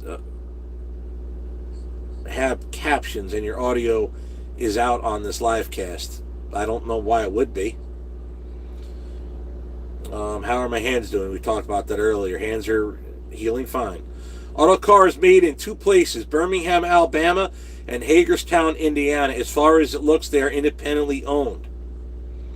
The old barn cat says, definitely want to see Orwell back on the road. CL9000 surprised us. Don't recall what engine was. As a kid in the 60s, there were old trucks still running. That truck had the big cam Cummins, the 855. Jalen Combs says Marmon. Yeah, Marmon would be cool to have. That's for sure. GVW Group owns Autocar as of 2001. Last video didn't have captions. I don't type in captions, so if YouTube does it automatically, that's great. If they don't, I'm not typing out captions. I'm just not doing it. Diamond Rio, extremely cool, says Dr. Diff. What about a GMC Astro truck? That's Mac. I missed, and I'm mad about it. I missed a Chevrolet Bison. It had a 318 Detroit in it. And I'm willing to bet you the lady scrapped it out. I could call and see. Maybe she didn't get rid of it yet. But it was a year to 2 years ago. And I'm pretty sure I missed my opportunity to get a Chevrolet Bison. Problem is, that truck is rough. But when's the last time you saw one of those? Hey, Steve from Wildwood, Florida. Damn, ads keep popping up. Snowblower Man says, love me an auto car. I have a heavy haul. I'd love a heavy haul auto car. That would be cool.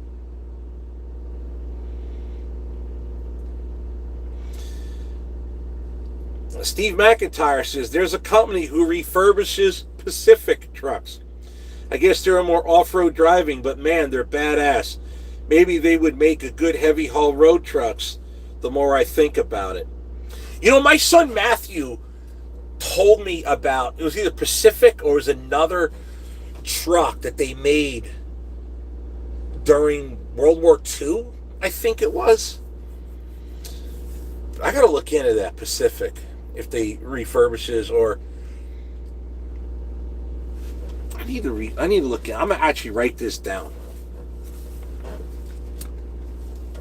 That might be better for you guys. I don't know.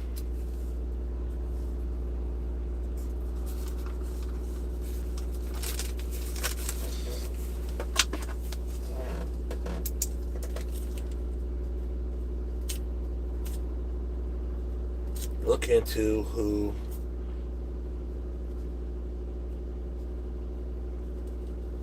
refabs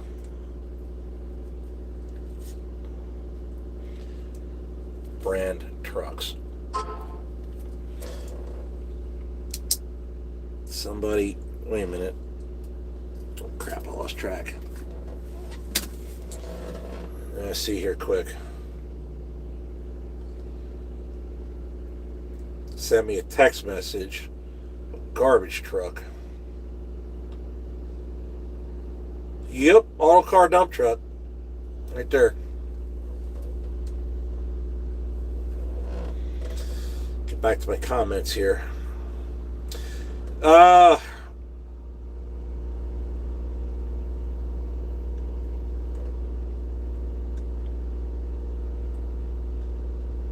is it not? There we go. So as far as the Pacific trucks go, tell me more about that. Do we know? Do they have a YouTube channel or somewhere to look in that direction? I wonder. What that's something I couldn't work with a company like that to refabs them and do them for more of what I would, my type of running. If not for me, but maybe Timmy or Crystal or something like that, right? So that's something. Let me know if you know more about that there. Who was that? That's Steve McIntyre. Let me know if you know more about it. Now I'll have to look into it.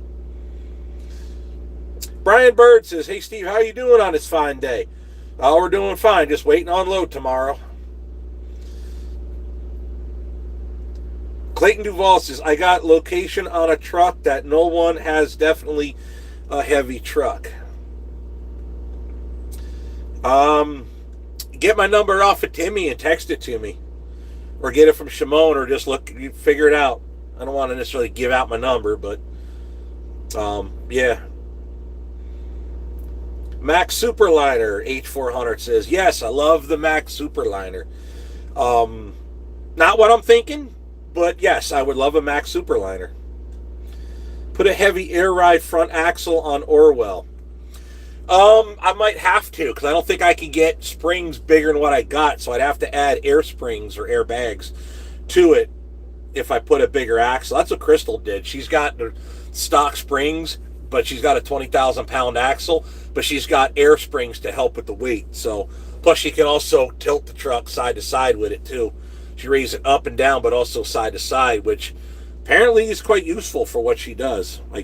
That's almost hard to believe, but Tabitha Saab asks, "Does Jen have a CDL?" No, Jen does not have a CDL. So that's kind of some of the stuff we're thinking.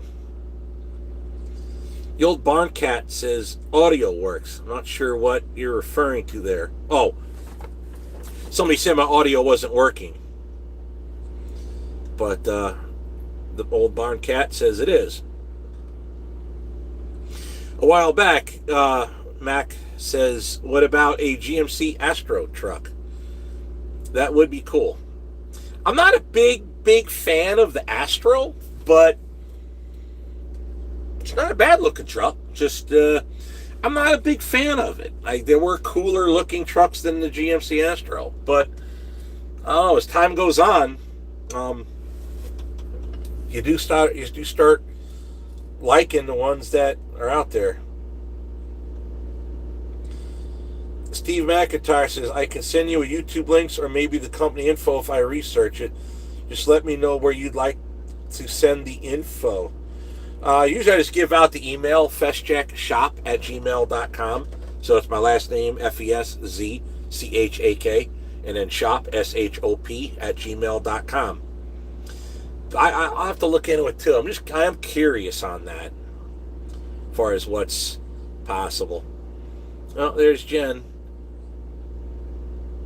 Oh, Jen's answering. Does Jen have a CDL? Jen replied, and I don't want one, LOL.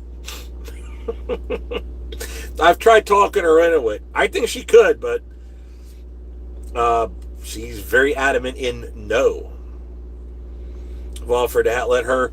I was like, hey, babe, would you like your own motorcycles? Would you like your own motorcycle to ride on? Jen's like, no, I'll ride on the back of yours.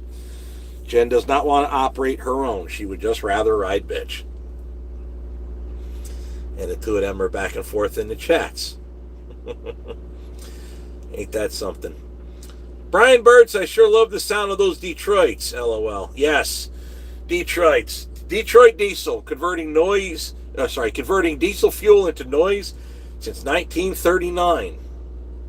It is an interesting engine for sure. Detroit, if you look at especially the 71 series, man, they were like working Legos is what those things were. They were quite awesome. Dr. Dip says 12V71 in an Astro would be extremely cool. 12V71 in anything would be extremely cool.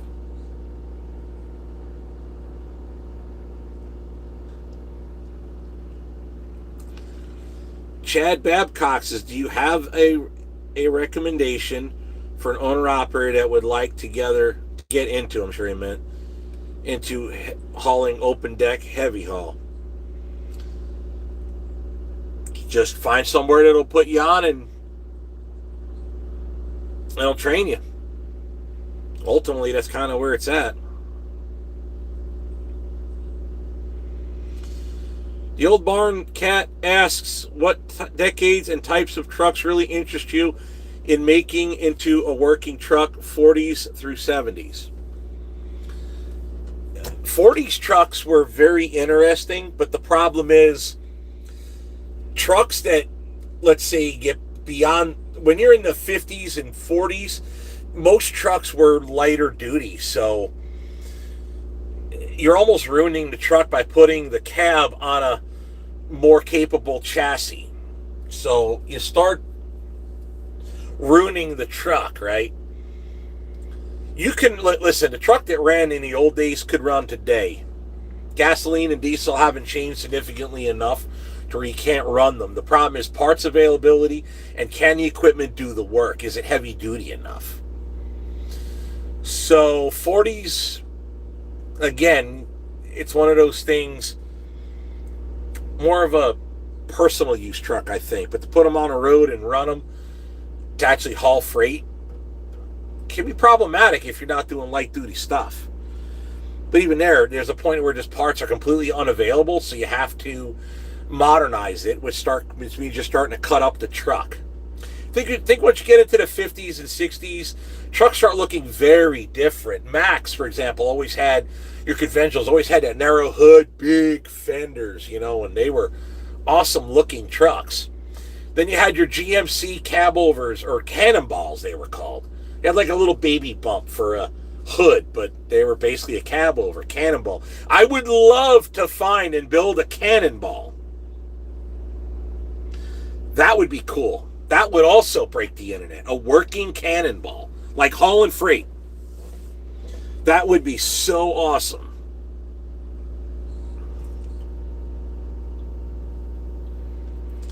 Hey Steve, I know where a GMC Astro and a 5-star General are sitting. That's John Tate. John Tate, what state is that? You might be talking about the Bison.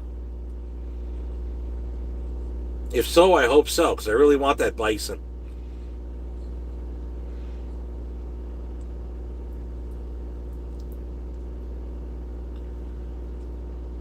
Clarence says, hello to Steve and Jen. Michael Adams says, why not, Jen? You'd be a great driver. I think Pacifics came out at Stephen McIntyre. I think this was the Pacifics came with old Cummins originally. Then they were bought by PACCAR. Now this independent company who refurbishes them are throwing turbocharged Detroits in them. Probably your 60 series, I would imagine. I'll have to look into that.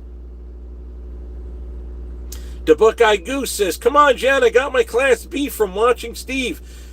Just now got to find a way to upgrade it to an A with the new rules without spending bank. Oh, man, you should have started with a Class A, brother. Jalen Coombs says Brickway. She means Brockway. Yes, Brockway. That, they were built here in upstate New York. Up here somewhere. Yes, Brockways are cool. I would love to have me a Brockway.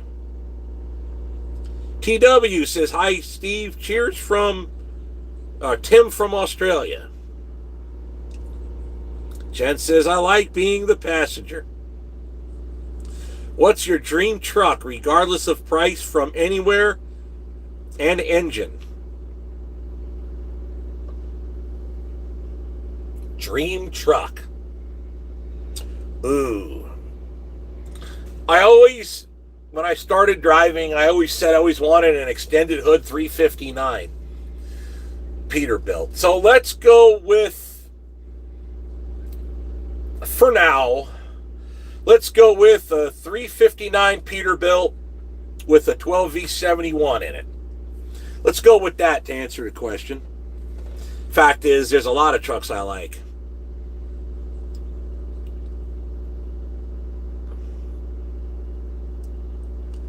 John State says Minnesota. Okay, it's not the same truck I was thinking of. All right. Terry Bennett says no rap gets you a thumbs up. Whatever. You wouldn't want to be in. You wouldn't want to be swimming at my place, because I have the playlist and I play the playlist I call Music All. And that plays everything. That'll go from Five Finger Death Punch to DMX to Rick Ross to Hank Sr. Yep. What about running a pilot car, Jen? She already does. Parker Farm says, what about 3406B engine? I guess we got to ask, what about it? Oh, Jen, I already answered that. I've done that. Yours, Grinding Gear, and Gentry make me want to go back OTR and miss flatbedding. That's big fat yee. Well, come on out, man. The water's warm. I totally get being the passenger thing, Jen. Sometimes it's more exciting being a driver. You should at least think about it. You never know when you may need the CDL. Oh, the Buckeye Goose says the Class B was free. Eddie says Phoenix, Arizona. Hello, buddy. I was up in your neck of the woods this past week. Cold up there. Yes, it was. How about a Freightliner Classic XL like my dad used to drive? Not a big fan. Not a big fan. I mean, I've had one. They're all right. I just, I don't like the condo Freightliners, but if you like that, I'm just not a big fan of the condos. Grinding Gear says he's not lying about the music. Yeah, we've talked a lot about my taste in music, and it's quite, my taste in music is quite diverse. Jen says, Tabitha, someone's getting nervous driving the pickup truck because of the size. Omar says, hey Steve, I got a question. Are you still looking for help around the shop? If so, I wouldn't mind relocating and come to work for you at the shop. We are eventually going to need help at the shop. It's not going to be any time very soon. But listen, I cannot do. I'm coming into the same. I'm literally in the exact same place I was before I hired Chris. I need to be driving to bring the money in. I need to be editing and producing videos to bring the money in. And I have to have work at the shop. I cannot do all three. Therefore, somebody has to do one. We are at that point. I have to figure out how to get to that point comfortably. And we're at that point. But I'm not willing to make that jump yet until a couple of things are handled ahead of time. And we've been working on that. So that's kind of where we're at. Oh no, I drank more water. Whatever shall I do? Gotcha. Not for sure, no doubt. If I mean you are, let me know. I wouldn't mind. But we'll have to talk about qualifications. And like I said earlier, we were talking about, could I get a driver that drives the truck one week and then is in the shop and do the back and forth thing? That would be good too. Not really sure. I do need to get Elaine back on track. I think to put a driver in. That's kind of my thought process before Orwell is done, possibly, just to get the revenue coming in. But we'll see. Not sure. But yeah, I gotta think about it. We got a lot of stuff to think about. What I want to do and how I want to go about it. So yeah. The Buckeye Goose, if you think Jen is, I can't read today. If you think Steve's diverse, you should hear my selection, Grinding Gears. Well, there's a lot of people. Unlike years ago, there's a lot of people that literally listen to a little bit of everything. And that's different. When I was a kid, music was very cliquey, and you got picked on if you didn't like this type of music. And if you liked heavy metal, then you couldn't like rap. If you liked rap, you couldn't like heavy metal. Nowadays, most people like everything, and you got people, mostly my age, that are like, I hate your music. I won't subscribe because of your music. And I'm like, bye, Felicia. When the door hit you, where the good Lord split you. But in reality, you watch every second. Trust me, the train station is full of music haters. Now, Omar said, I have a Class A with passenger air brake hazmat tanker endorsements. Have you ever done open deck, Omar?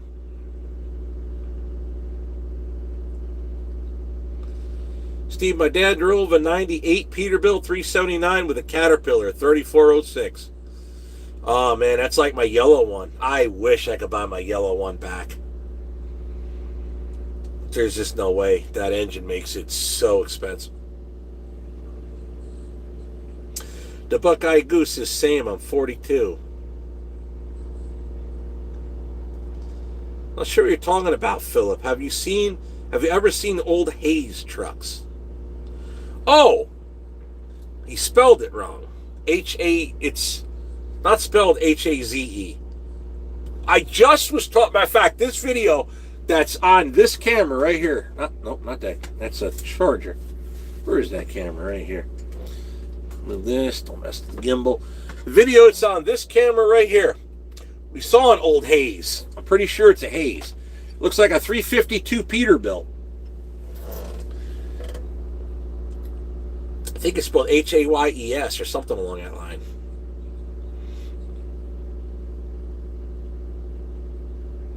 The Buckeye Goose is seen here. I'm 42. Omar says, I listen to everything myself, but I love heavy metal music and techno. Yes, I also did skateboards and reefers. All right, well, it's very possible that it might be a driving job opening up for you, Omar. Especially since I know you're from Brooklyn. I know you ain't scared of the city. That's definitely in the realm of possibility there. Not so much in the shop, but also driving. So we'll see. There's a lot involved having an employee working for you. Yeah, I know.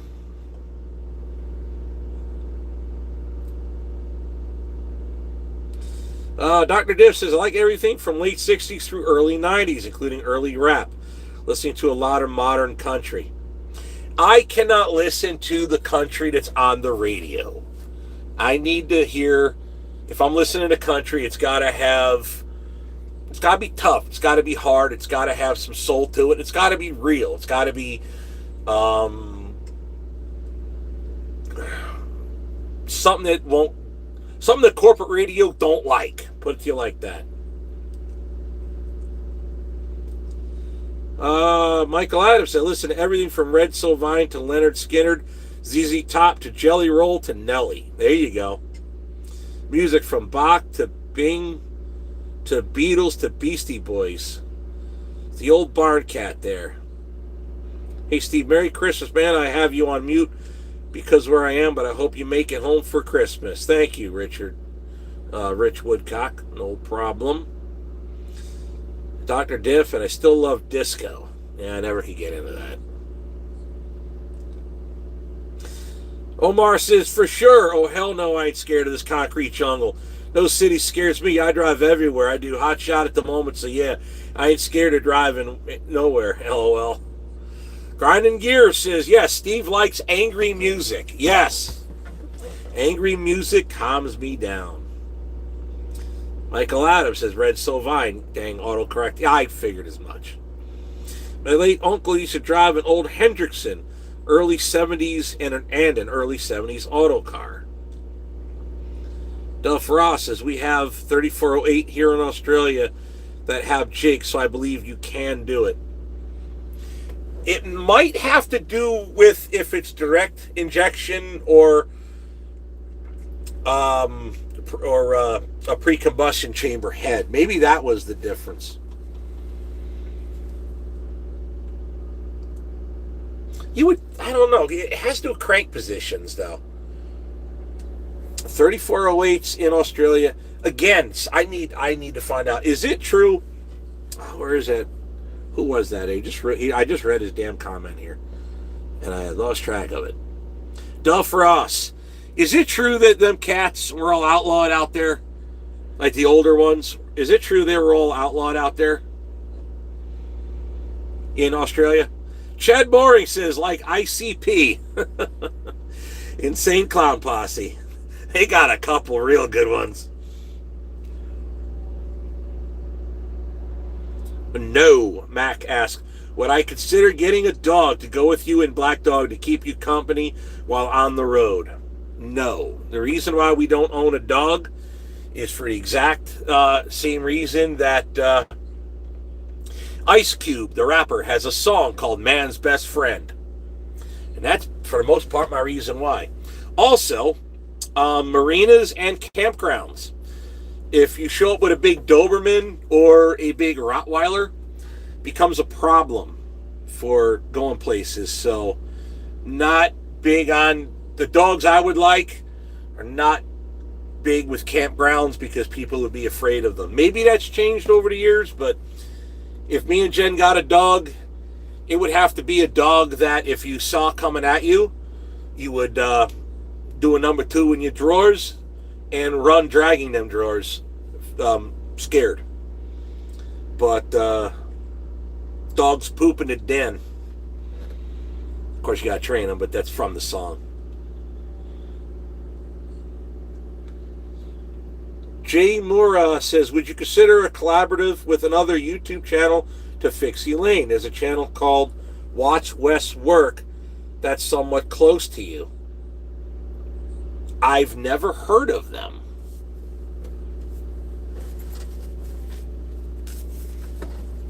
I guess I could. Meanwhile, I'm doing collabs with other guys like Grinding Gears to work on his truck. Oh, man. It's possible, though.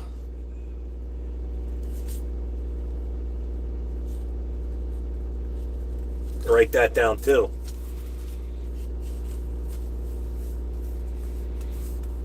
Interesting.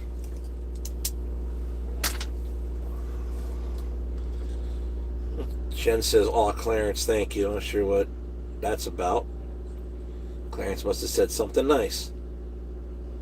Let's give him credit. I just got to find it. Oh, Merry Christmas to Steve and Jen and Grogu. Yes. Said, Merry Christmas to the baby. Yes, we love and cherish our little Grogy. Yep.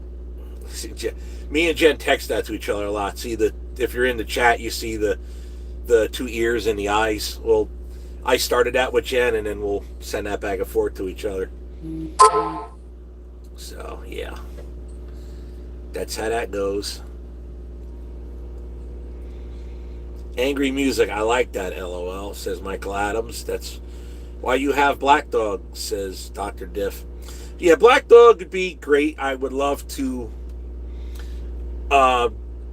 put someone in Black Dog. I'd love to upgrade Black Dog. Listen, I'm trying to build a trucking company that's multi-generational, okay? That way, both of my sons are involved in this business, and I'm trying to make it multi-generational. You got to bear in mind, everybody, when I was really struggling as an owner-operator, when my sons were small, when they used to ride with me, I used to always tell them to stay away from this business, stay away from this industry. Here, let me change the light. Do you like this better? See how it looks on there. Let me know if you guys like the blue or the white better. I think the blue's better. Anyway, I used to tell them, stay away from this business, because I never thought it could be built into something bigger than just a guy driving a truck. So I was very defeated in the thought that I would just grind my face off till I died, which, to be honest, I probably still will do. But now I have an opportunity to involve both my sons into the business, so why wouldn't I? Why wouldn't I help both my sons make generational wealth if I can? So that's what we're doing. Matthew will start working towards coming to work for me, whether it be in the shop or driving or both, with his departure in the Marine Corps. If he does actually get out of the Marine Corps, I'm pretty sure he's going to, but you never know with him. He's comfortable in what he does. He knows how to be a Marine, and personally, I think he's a damn good Marine. But Matthew is one of those where getting out of what he's doing and getting into something brand new, it's a little frightening. It's not like I don't know this. But I'd love to make him a place where both him and my older son can work together with the company beyond my life. So that way it's multi-generational. I'd love to see that. So now I'm trying to build it up to be something bigger. And I'm not afraid of growth. I just am afraid of making bad choices. My life is full of bad choices. So I'm always trying to make better choices. I'm trying to learn from my mistakes, that's for sure. And every day is a struggle to make tomorrow better than today. And that's what I do every day.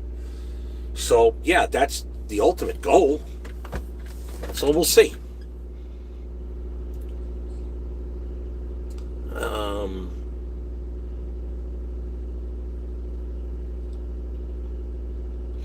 Sometimes angry music calms people down. At Dale's Perry, for sure. Dark Ruby, I've got a question for you, Steve. What is the one mistake you have made in trucking you wish you could redo?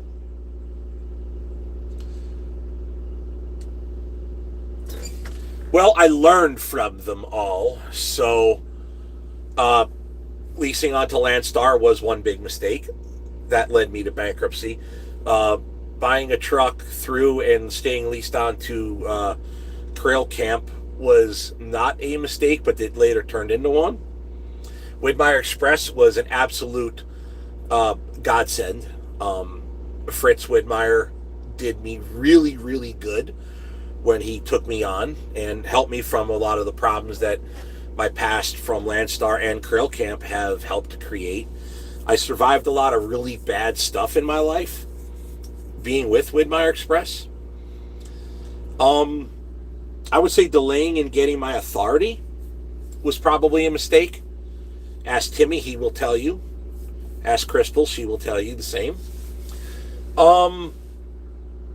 Selling my 99 379 with the cat, my yellow one, that was a colossal mistake. But at the time, it was the right choice. I just didn't know what the market would turn into. I didn't know what this business, what the industry was going to do. I thought we were going to be, how do I word this? I thought that we were going to be saved from the emissions and the ELDs, and I sold the truck, and next thing you know, emissions and ELDs made that truck immensely more valuable than it was when I sold it. I literally sold it for pennies on the dollar, not knowing what it was going to turn into. I didn't see the future. That was probably one of the biggest mistakes, but there were quite a few of them. So to give you one mistake? No. There were many. Thankfully, I learned from them. But did I learn in time? That's the question. Everyone says the lighting is good. Clarence H70 says, Steve, I like the work you are doing on Orwell and Black Dog. To that I say thank you. The Old Barn Cat says the lighting is good. Jen likes the light as well. Blue goes well with the angry music. Yes. Clarence says likes the blue light as well. Chad Boring says nice color. Clayton Duvall says that generational wealth is what I'm talking about. Absolutely. And my sons know how to grind their face off. They are not spoiled, believe you me. Well, I might have spoiled Matt a little bit, but Matt knows how to grind his face off, believe me. He got to the Marine Corps, he learned what hard was. Grinding gears, I know where a K100 is. You can buy stretch, can add an axle to make a heavy haul truck. That's Maynard Fletcher. KC New F, or where that's supposed to be, I'm not sure, says, thank you for raising a Marine. The world needs more men like him. Well, I gave you more than a Marine. My dad did the same with me. Stay away from driving trucks. So I went on and became a steel worker. Well, it's not like we don't need steel workers. Lord knows the steel workers are needing more steel to be made in the United States. So I'm all for that. The Old Barn Cat says he will never stop being a Marine. You can only give him the choice. They will have to decide. Good luck. And for your kids also in their venture. Stephen McIntyre says, yes, sir, metal musician all my life. Good way to let go of some anger in a controlled explosion. I'm serious, though. Also, good God-loving man. Damn right. Will Orwell get a new seat while you are doing all this work on it? Absolutely. We got to upgrade his seats. I got to upgrade his seats in Black Dog, but... And I'm sure I could get that done with 4 states. I just been more focused on a lot of other things, but I probably do need to get Jeremy and be like, hey, we could use a pair of Vendettas up in here. I sat in Rooster. I drove Rooster with the Vendettas in that one, and oh my God. These seats are like sitting on a jailhouse stool compared to being in Rooster and on them nice Vendettas. It'll be cool to see you both and your sons bring Orwell back to life. Well, my older one won't be in much videos.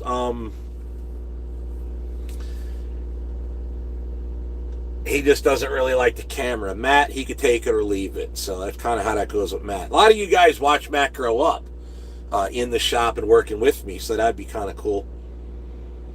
But yeah, you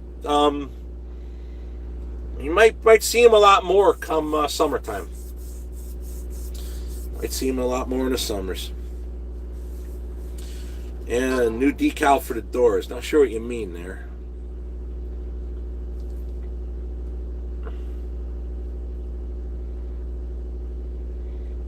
I'll see, now you're starting that. What did I do? Whoops, I did the wrong thing here. Alright, I'll have to look at that.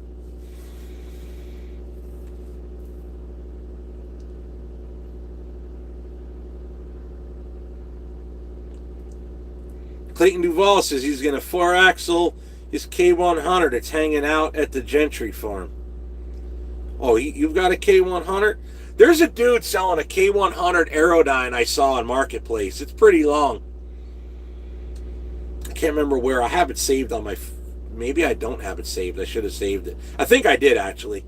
I'd have to look and see. The Fat Man says, it would be cool to see you in your... Oh, I read that already.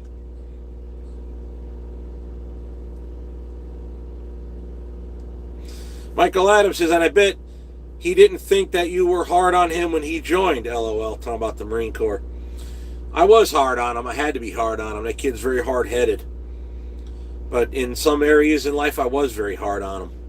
Had to be. Funniest story of all is I dragged him out of a strip club. I wasn't even mad that he was at a strip club. I was mad that he owed me money, and I was mad that he was late for dinner. That's what I got mad at him for. He's an 18-year-old boy. That's where it's supposed to be. But not when you owe dad money, and not when you're late for dinner. His buddy Brock came over for Thanksgiving. We were retelling that story, and oh my God, we died laughing. Because they all see me and Jen. Me and Jen both, we come barging in. We had to pay a cover charge for the both of us to get in the damn joint. And they were like, oh, crap. And they're like, I ain't mad at you guys. I'll walk right over to Matt. And we just unloaded on him. And like, it literally looked like a scene from The Sopranos. We dragged him out the door. Then he started running his mouth and yelling at Jen in that area, the vestibule, between the two doors where they check your ID and pay your cover charge. He started getting mouthy with Jen in there. And then Jen opened the door and I put him in the Mercedes.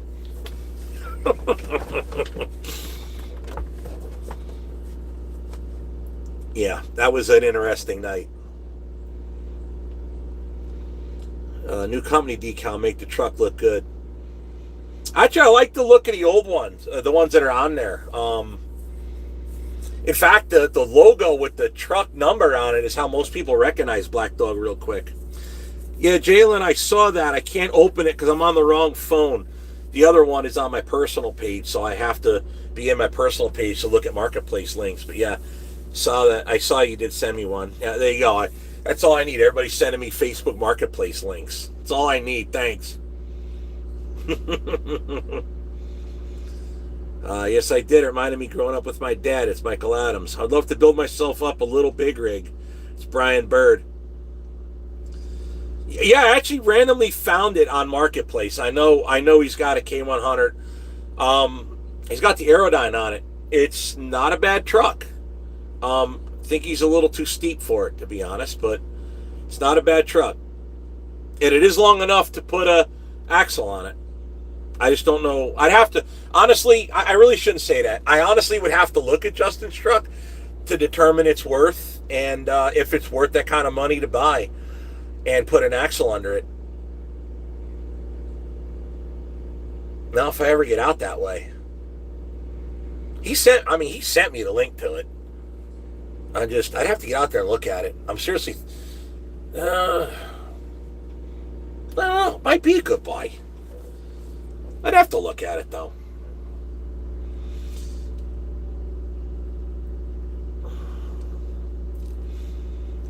Chad Boring says, are you going to get the seat that... No, she means Dominique there. The dump truck driver has.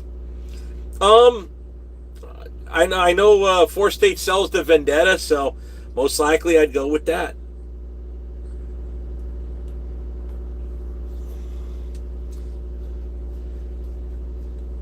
John Van Houten says, congratulations on the new house. Great location. Are you going to keep your current shop till you're able to build one? Merry Christmas to you and Jen. Yes, the idea is to keep the shop we're in until we build a new shop. Now, I am seriously giving thought to building a much smaller shop that we could use to get out of the rented shop and then build the bigger shop afterwards. But I don't know. I have to give serious thought on that. There's other upgrades that we have to do to the property, i.e. install the driveway so that we can start building back there. That'll take time. I remember that story. I can only imagine the look on his face when you walked in. Oh, he was trying to play a Johnny Cool guy, but he knew his ass was grass. And me and Jen were a pair of lawnmowers ready to just get down. Bet he doesn't try that again. No, he never did. Sounds to me just trying to justify good marketplace deals. I don't know what you mean by that, JD George. I don't know if you're being a smart ass or not, but whichever. Come to South Carolina, weather nice and warm. Yeah, I know. These loads couldn't go to, like, I was joking around with Crystal one time. I'm like, hey, don't these loads ever go to, like, Key West or something?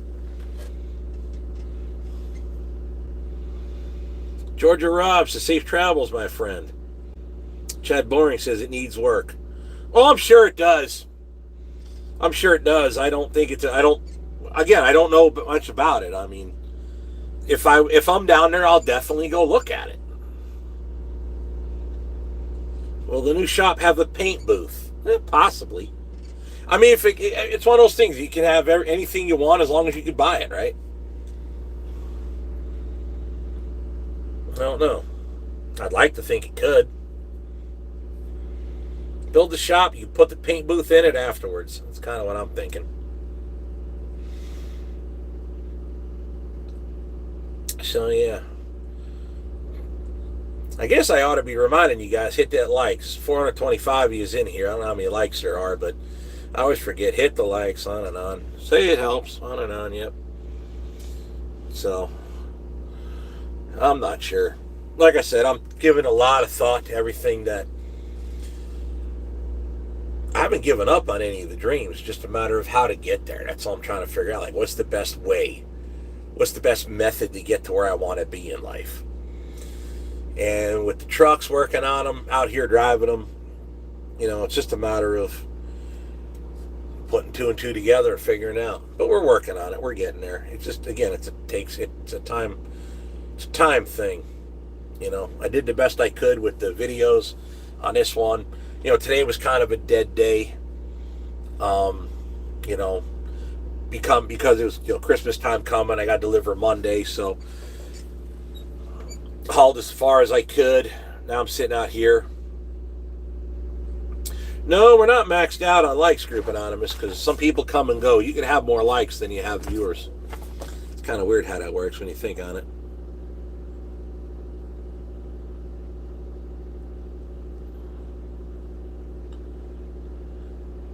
Hey, if you need a great concrete guy, get a hold of Ryan at Victory Outdoor Services. He's in Menominee, Wisconsin. Yep. Well, you're talking a boatload of money for this. Really?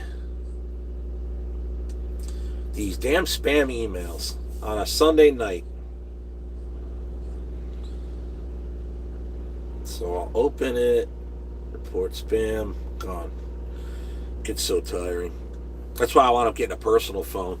That way I could turn the other one off and not be bothered by all the spam calls and bull crap.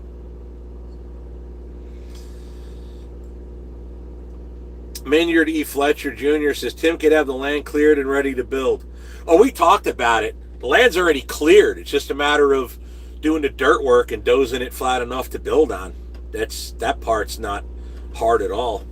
I was kind of kicking around the idea about getting like buying a used skid steer and then have Tim come up. He could help me out with make a video of it, doing my driveway, and then start on it with where to start putting buildings and stuff like that back there. But yeah, I don't know how much. I know Tim's selling that Bobcat, but I don't remember how much he said he wanted for it.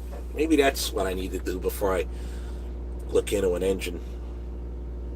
But then once I'm done with it, what do I do with it, right? I obviously need it in the future, but it's a thought process. I don't have a... I never know. He might be willing to let me borrow a piece of equipment, haul it up there, or he just come up, do the work, and then I'll haul it back. I guess that's possible. I don't know. I probably need to get a gooseneck, like a equipment trailer for my dually. That'd be cool. I could haul a Bobcat with that.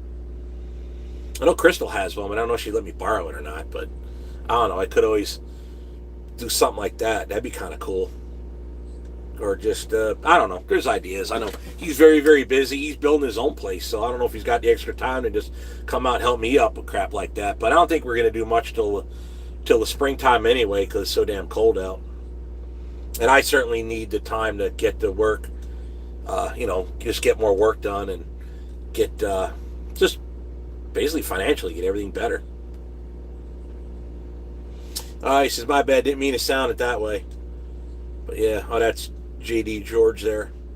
Hey Steve, just a thought, but maybe talk to Timmy and Lisa about their shops before deciding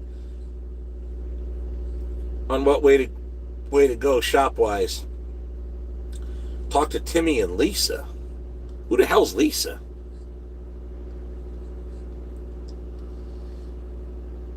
We got time. I don't think I'm ready for the shop yet. I've honestly thought about just building something small, more like a carport that's insulated, but tall enough to get a truck in, just to get out of the lease building, but I don't know.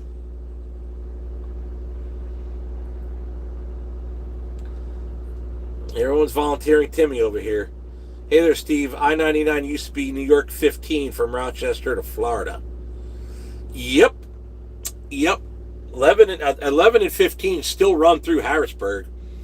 There was a way we used to run back in the day when I was with Price Trucking. We used to come up around Williamsport and it come up, I think it's 11, come north into New York. You pop out over by Corning in New York. It might be 219, I'm trying to remember. But there used to be a scale on the southbound side. It was a local, it wasn't a state scale, it was a local municipality that had that. In fact, let me look on maps, see if I can remember the town that had that. Blossburg. It's still US 15. Blossburg used to have a way station in there. Let's check Trucker Path, see if they still do. Curious on that.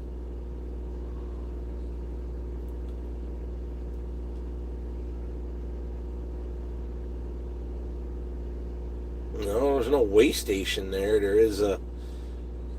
It's probably. Oh, because it's a highway now. Back then it was the local road. So I guess Blossburg still does. It says DOT check under the bridge. But now it's like a divided highway apparently. Yeah, back when it was just a local road, there used to be a scale in that little town right there.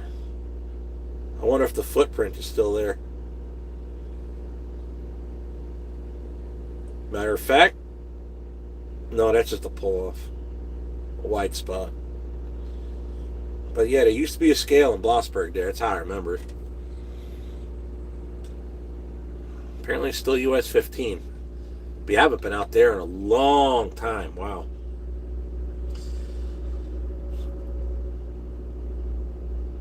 Michael Adams says, Tim also has a lot of people helping him. It's mainly Steve and Jen. Tim has several people working for him. Yep, that's the thing. How do you get big enough to have that many people working for you without being that big? That sounds nice, big old W900. Come getting off that ramp. Barking them jakes. Crack the window so you hear them better. Yeah, that's the trick. Are you looking at a pole barn or steel structure? Well, personally, I like the idea of the steel structure because the snow load. We get a lot of snow and a lot of really high winds.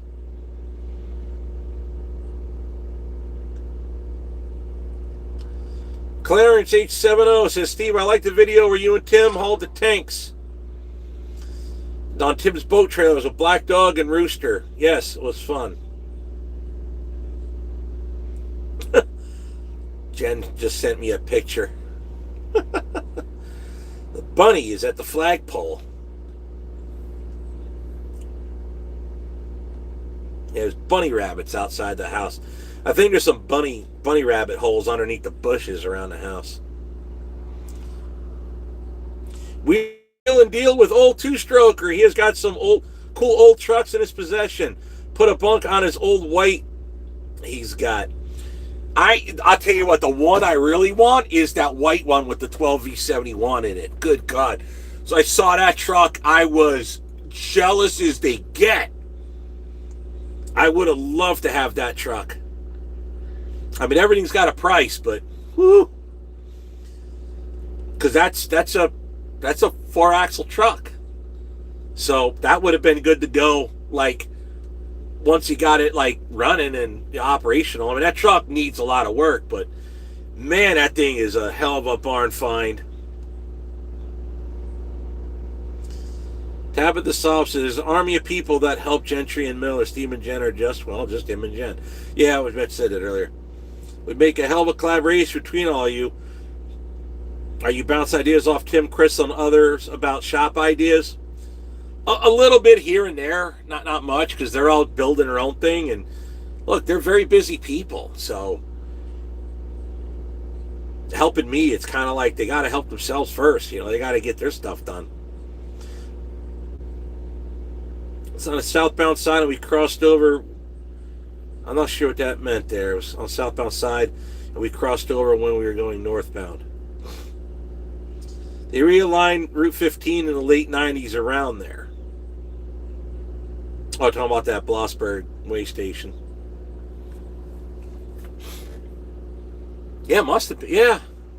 Could have been that long ago. I started driving in 98, and I bought my first truck in 2000. So yeah, Blossburg was a pain in the ass between 98 and 2000, for sure.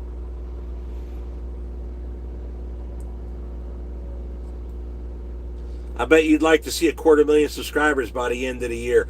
Who wouldn't? When you went through Phillipsburg Trucks, one company was... Oh, talking about that other one, about Kephardt's and Butler. Yep, talked about that earlier. Been watching you since we rebuilt Orwell's engine. That's a long time. When are you going to come back down I-90, New York State, here at exit 41? Probably tomorrow or the day after tomorrow, actually. Sorry, Department Trucking. He means Kephardt. He's voice texting. One way to think about what you want to have in your shop is how much space do you need to fit what you want to work on. Plus, it depends on what you can afford when you do it. Yeah, well aware of that. Been watching since last year. It's Clarence H70. Yeah, I guess it's towards the end of Orwell running. It was last year. She were growing up on farms but ended up in automotive for the last 15 years. I'm burnt out and getting my CDL in the spring. I'd work for you if you'd consider once I have my CDL. Anything's possible. It's just a matter of getting somebody insured, enough to be out here doing it. That's the trick. I mean, Black Dog's a double bunk. Elaine's a double bunk. I guess I can train, but it's just, I don't know how you train on this wide stuff unless you just throw them into the wolves and get them done, right?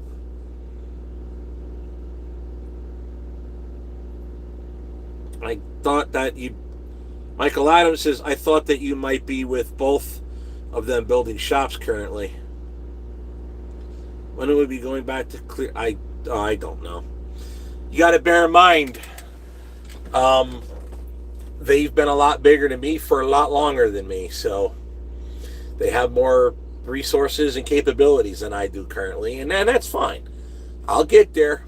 I mean, I didn't get this far out of nothing, and I will get there. I'm just gotta keep busting my ass and keep working. I probably delayed things longer than I should have. I probably waited longer than I should have. I also got torpedoed. Not everybody else did. So, had to deal with that also. Not everybody else suffered what I had to suffer. Just is what it is. But we're pressing on and pushing on because I do not give up. I will not give up. That's just not in what I do.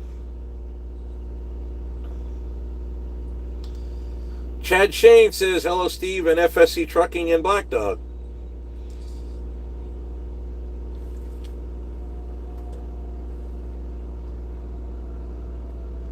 Oh, the email at Highway Lover asking about. That's FESZCHAK. Same as my last name. Then add shop, SHOP. So Feschek Shop gmail.com. Oh, we are in upstate New York, there, Gordon McFay. Rome was not built in a day. Yes, but I am impatient. That's Scott Ray Buck. Minyard E. Fletcher Jr. says, one day at a time and everything will fall in place. Yes, we just bust our ass and try. Mike Kilola says, keep moving them strikers. Awesome gig.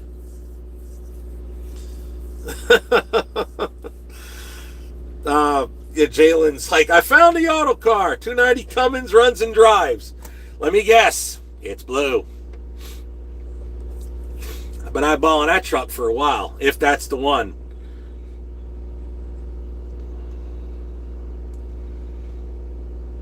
That truck, I don't know about that 290 Cummins, though. Parts are hard to find for the 290. It's in Missouri. You'd have to email me that, Jalen. That might not be the one I was thinking. 290 Cummins. Flying Sparks Garage has a 290 Cummins in that 53 350 Peterbilt that they have, and they're rebuilding it, but parts from Cummins are very difficult. They got to go aftermarket for some of the parts, but they would be the ones to know as far as rebuilding a 290. I probably would pull the 290 out and replace it with something else that parts are more available for. Because of Elaine, Cummins and me do not get along very well. I'm more partial to the Caterpillar and the Detroits. But yeah.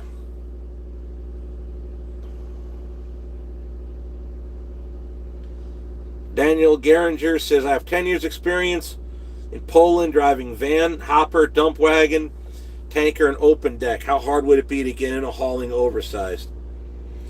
Well, if you're driving around in Poland, I'm assuming you're Polish. First problem would be making sure that your CDL is legal in this country after things are going on now with getting rid of guys that should not be here. But if you're legal, that wouldn't be too much of an issue, provided you're legal again with your CDL. Next thing is just getting the experience. If it's possible, I'm willing to take on younger, inexperienced guys that are hungry, willing to work and learn, provided I train them. That way I train them in how I feel things need to be. That way it solves any problems there. But in the end, it comes right down to insurance.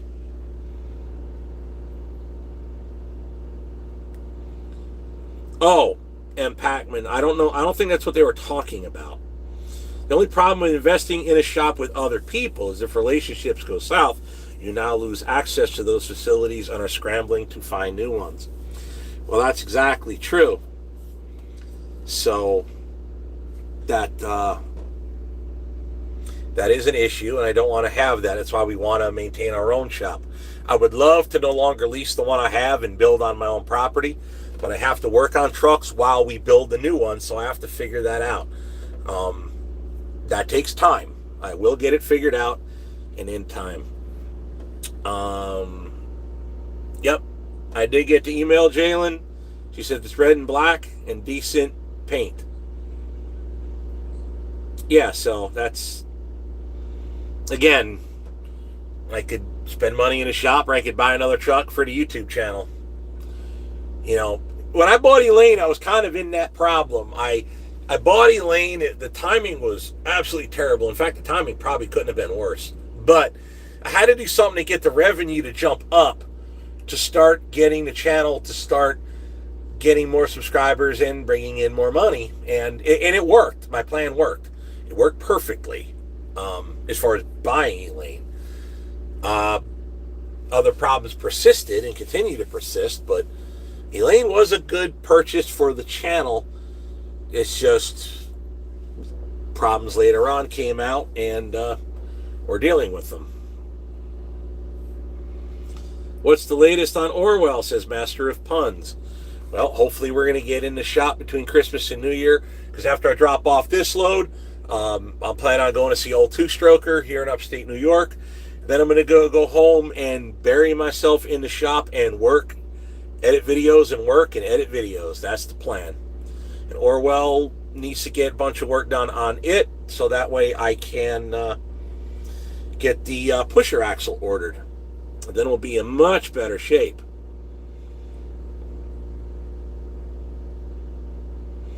Haven't both of them been smaller and would have had ideas for a shop for your current company size? I was thinking steel frame would be the best for your shop also. Yeah, well, the size I want, you're between the concrete work, listen straight up, the size I want, being a steel building and the concrete work, you're looking at $250,000 to $300,000. That's a lot of dough. So you probably have to build a little smaller to be able to cash flow. We're new into the house, so there's no equity in it yet to borrow against the house to build the shop. I really don't know what my options are, when they are. Probably not for a long while. So therefore, the play is to simply cash flow the shop. Save as much money as we can and cash flow it. Even if I have to, if I could build a smaller shop that would later be a storage building. So think of it like this. You build a small shop, simple 2-bay deal, right? Build a small shop, 2-bay, long enough to get a trailer in, shut the door. 2 bays. Then you build a bigger shop next to it. And then that original shop, you can connect to it or just simply use that building as a storage building for equipment in the other shop. Also, the original shop might be the YouTube shop where the bigger shop is the truck maintenance or vice versa. Either way, that's kind of the idea. But I think I could build a smaller insulated pole building for far less that does not require the extensive concrete slab that the steel building would. That's kind of the thought. Orwell getting finished and moving to bigger, heavier loads will definitely help on the money side, and getting the channel to be more of a build channel and the trucking channel will also help in the revenue that will build the building. How do I get there? That's the trick. I want to revisit this in months. Say mid-America time.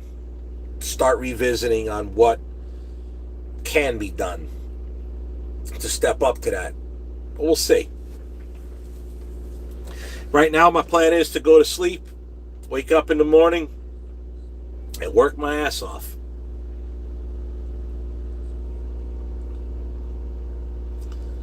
Let's see here. Hello from outside of Fort Polk, Louisiana. That's Westland Nichols. Is there a chance of purchasing land that adjoins your property for future growth? I mean, anything's possible. If it's for sale, I'd probably buy it if I could. But again, that's if. I'm in no position for any of that right now. Right now, I'm chewing on what's in my plate right now. Or rather, chewing what's in my mouth right now. Eat what's on your plate now. Build a shop on the property and do a shop build series. People love seeing stuff built. Well, that's kind of the plan. But right now, everything's frozen, and we're not doing much of that now. But right now, Steve, it's eating an elephant one bite at a time. Nom, nom, nom. That's right. If you want to upgrade your trailer, what would you get regarding width, length, powered RGN, or mechanical like what you have? No, we'd be adding to this trailer. Not upgrading, meaning get rid of it. Be adding to this trailer.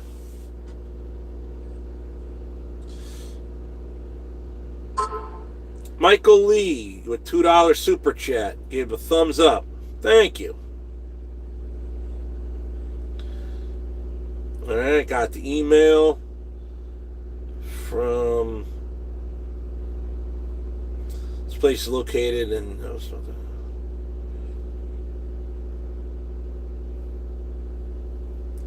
if there's an attachment, it's not opening.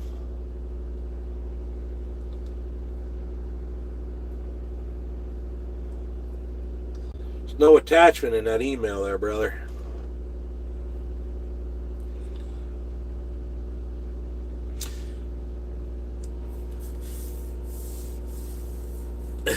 Michael Lee says, apparently I don't know how to use the super chat. Well, you got it done, so there you go. Brent Binder says, when will Orwell be finished? Lord knows, I would love to know. Sooner I get in the shop and work on him, the faster he's done. Your trucking videos are very relaxing without any music. Well, we try. Sometimes you can, sometimes you can't. It depends on my mood and how the video goes together. Tommy Hayworth with $20 says, Steve, I miss Orwell. It would be nice to see it done. Have a great holiday. Thank you very much. Max says, hope you sleep well tonight. Safe travels. Look forward to the next video.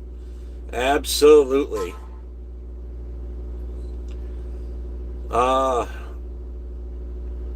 Jason Hessian says, you have a pretty good sized property for a shop already, don't you? That was the point of buying the house with that acreage, was to build the shop and build everything right there on that property. What about putting heat in the floors of the new building? Again, that's part of the dream of what we want to do. Don't know if we can, but I'd love to. Probably not if we do the small building, then the big building.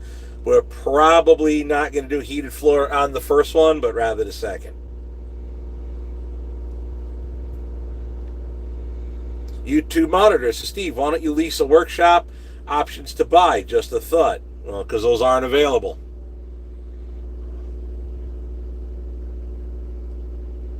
Chad Boring says, I just shelled out $200,000 on my shop. It's 70 wide by 200 long. Yikes. That's just the building. That ain't even the concrete, is it?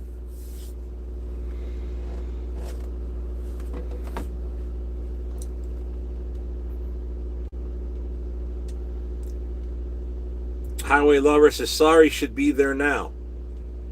That is what it is.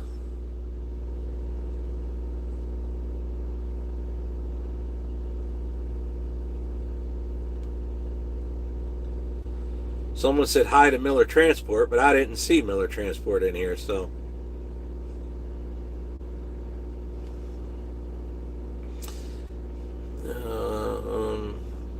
Yeah, I said that right, okay.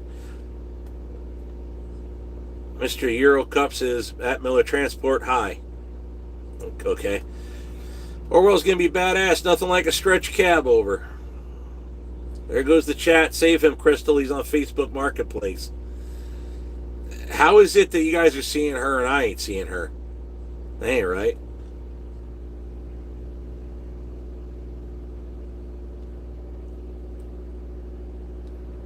I'm literally scrolling back and forth. That ain't right. Well, if she's on here, I'll say hi.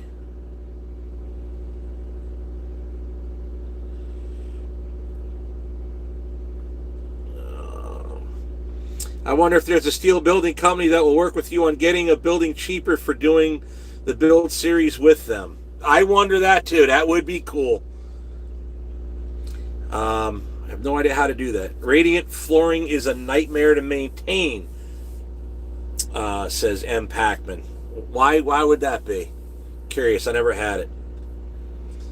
I may be buying a truck soon, says Michael Lee. What kind of truck you trying to buy? Curious. What is hard about maintaining them? Somebody else asked that. Given that YouTube is likely more unreliable income, consider extra money not to be counted on. Yeah, but their whole business is based on YouTube channels. There is a certain amount you could kind of sort of count on. That works really well until somebody else decides to do something really stupid.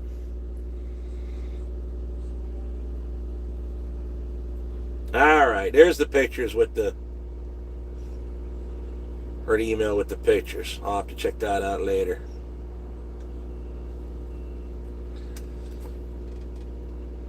Having to run glycol, mixing valves, and anything goes wrong with loop, you're chipping concrete. Oh, anything goes wrong with the loop, you're chipping concrete. Yeah, I guess. I don't know, something to think about, man.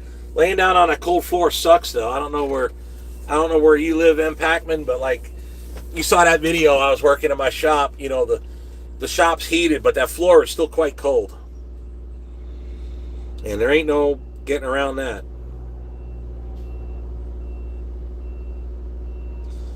Oh, Duff Ross says, no, they are everywhere. You cannot get a cat motor in a truck anymore. They stopped putting them, and his cat did not want to change their motors to meet our EPA standards. See, I thought the older ones were illegal to run, so it's like they're dirt cheap. Like, can you still run the older trucks out there? That's kind of that's what I'm wondering there. In Australia, can you run them old? Oh, wait a minute.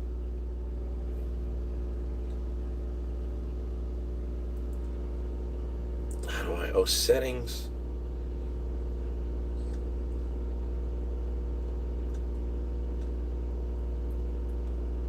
Oh, I didn't know that was a thing.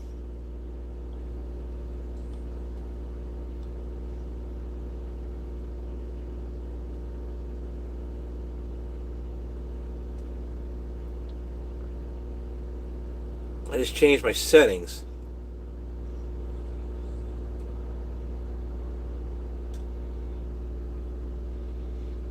I may have been missing a bunch of messages on here.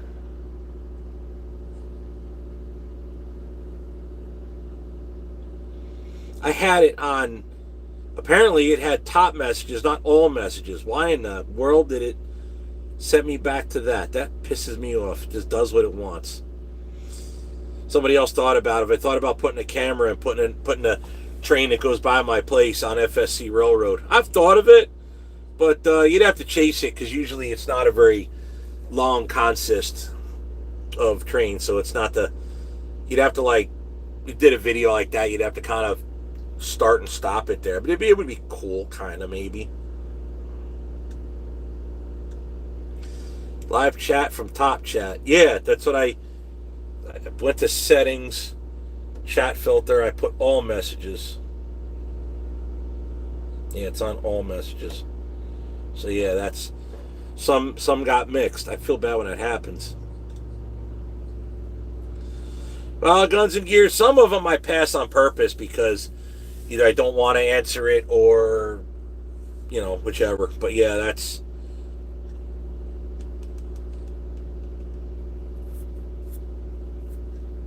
Everything works new, but when it's older, keeping it maintained. I literally just spent a few weeks trying to fix the system installed by the TV series This Old House. Yeah, I imagine that would be problematic, but yeah.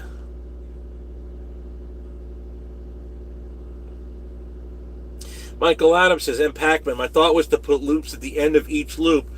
That way the section could be bypassed or spending extra and putting it in conduit and still making the end of each loop available. Max says, does Green APU use the fuel from Black Dog to run? Yeah, we only have one fuel tank, so the Green APU, it's twins, one each side. But yeah, Green APU pulls on the same tank that the Detroit pulls from.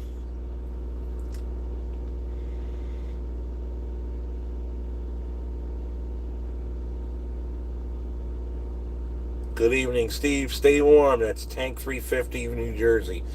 Yep, Green APU is doing that just fine. It's like 20 degrees out or something like that. So I am plenty warm.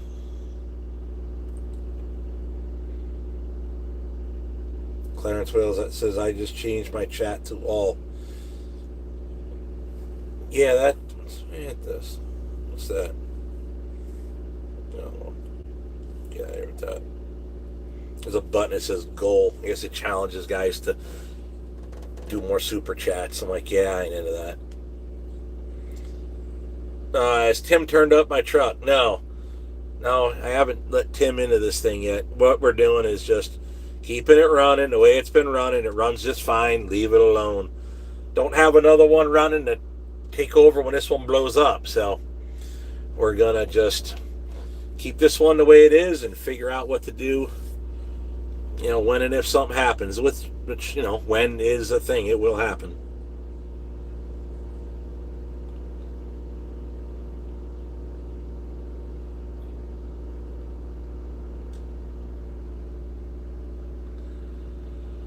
Let's see here. M. Maynard Fletcher says, if EPA changes rules, Caterpillar might make a comeback. I guess it's possible. We'll see. I wouldn't plan on it, though. He never knows.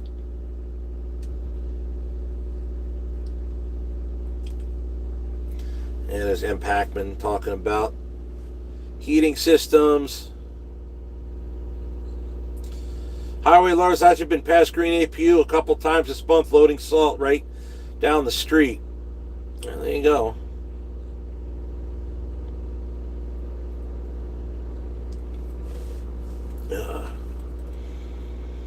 We've been on here for a while. Probably we'll start getting more people in the chat or questions or whichever. Probably going to bounce out of here. I'll go back, see if I missed some. That Fast Freight says Diesel Creek had success with a radiant floor.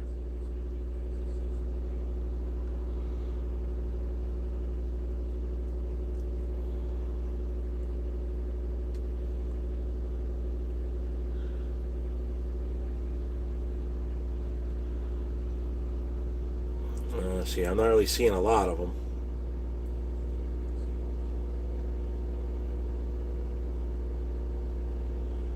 And go back to the bottom here.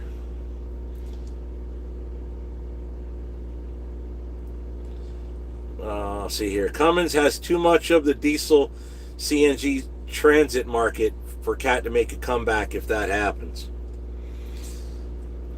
I think CAT would do good in the owner-operator realm if they could actually, if they'd be allowed to build a good engine, like literally bring back the C15, the C16, the C18, bring back the good ones, as far as I'm concerned.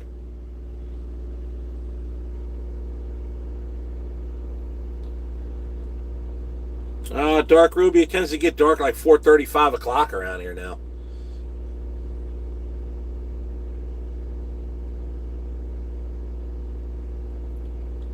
YouTube monitor Steve, do they lease right to purchase workshops in the U.S.? There's nothing saying you can't, but around me there ain't any available that I know of.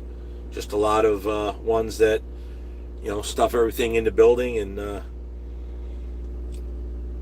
work all you want. No problem there, John Halgren. I try to read the name and the question and the comment, Do you have natural gas at your new house? They're supposed to be putting it in. Right now we're on propane. Tomorrow the days start getting longer. Yay! I don't know when that actually is. I guess he says tomorrow. This is coming up good. I don't like it getting so dark so early. And Pac-Man says, that's what I'm curious about, natural gas. They're supposed to be putting it in, but I don't know when it'll be active. I'd like to hook up to natural gas just so I don't have to worry about the propane truck coming in. Chevelle Junkie says, today is the shortest. Well, I'll take your word on that. That'd be good. That way we can get back to thinking warm, thinking summer again, thinking fun stuff. Not crap we don't want to do. So, yeah. Alrighty. I'm on all messages. I'm on all messages now. So, you gotta start stacking them in here. I'm gonna have to cut it short because I'm just not gonna talk about the same old crap I've been talking about for the last 3 hours, 2 hours, however long it's been.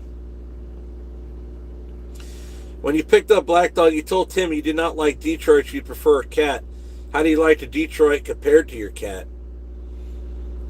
They're very different. I don't have a problem with. I never owned a Detroit, so I don't know much about them. I had to download the book and print it out, but it's been a good engine so far. It's powerful enough to do what we do, so I've been happy with it. It's been surprisingly good.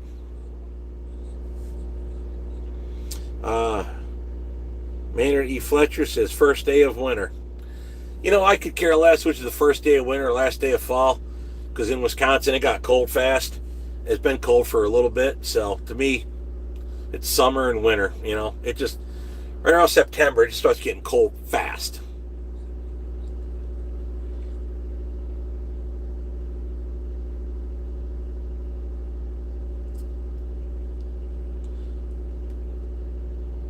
Usually have to wait till April up in those parts. Yeah. Yeah, usually April the lakes are fully thawed out, and May, it's, you start seeing boats in the marinas like late April, early May. Michael Adams says propane heat's better than natural gas. Well, it might, but I have a tank in the backyard that truck has to keep filling. Propane seems to bounce around. I don't know what the price difference is, and then how much you burn more natural gas compared to propane. I don't know what an accurate price comparison would be. That's kind of the thought process.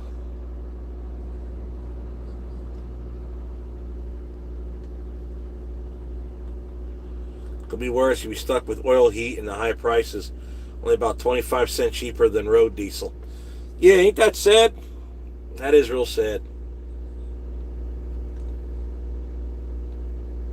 Some appliances can be converted to LP natural.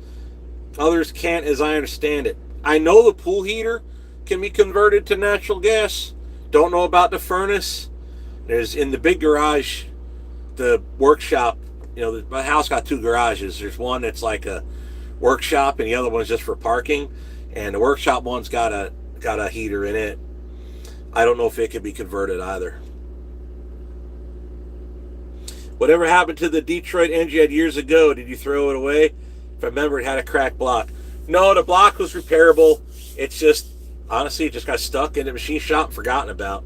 I do need to get, probably sooner or later, I do need to get that going and at least get the engine back and at the shop, because I kind of would like to at least have something started on that truck. But man, I don't know who's got the time.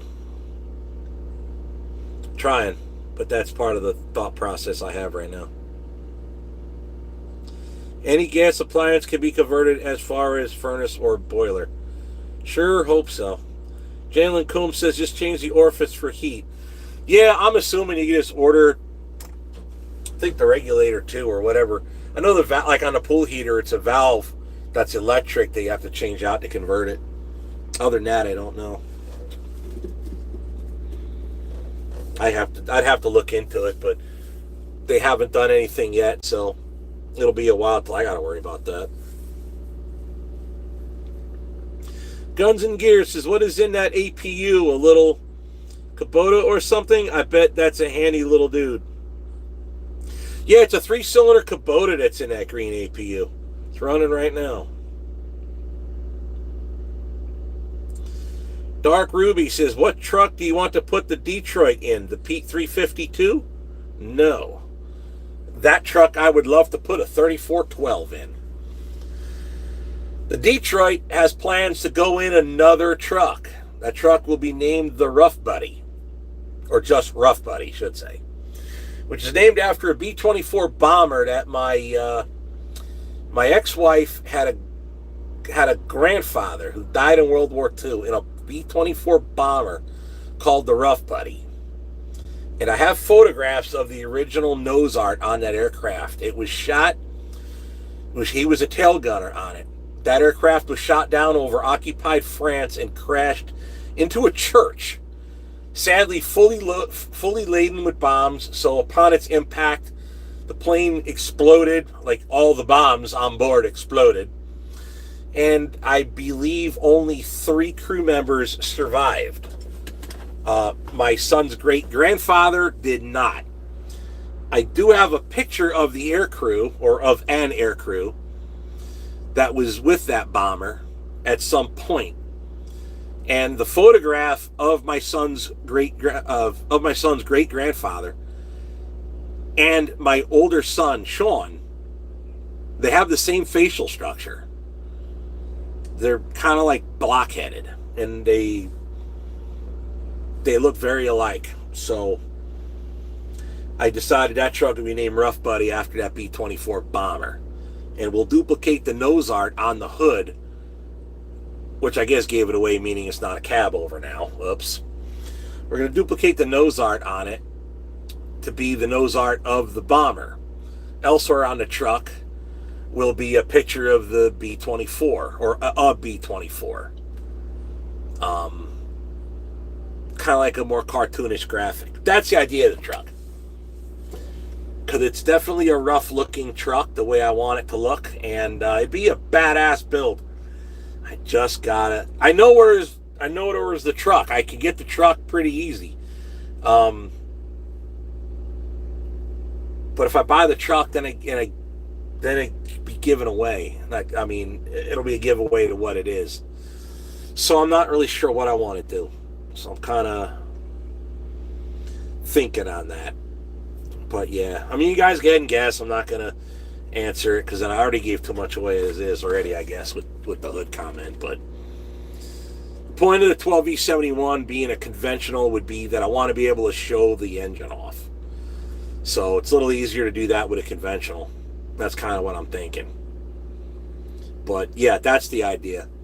Specifically built truck with the idea of just doing heavy haul with it. And I'm finding too many pieces for that truck too on Marketplace. So if I keep really, I haven't seen, now you guys said Crystal was in here, I haven't seen her, and I didn't see Timmy in here at all. So if the both of them would kindly keep me really, really, really busy, I could start buying up all this crap, and then I'll have to take time off, which is probably what they don't want to hear. So I can start putting this crap together, including Orwell. So with that kind of is what it is. But if I keep really, really, really busy, I can hire somebody to help me with it, and that'll be awesome. So we learned a lot, and we're going to keep on pressing on.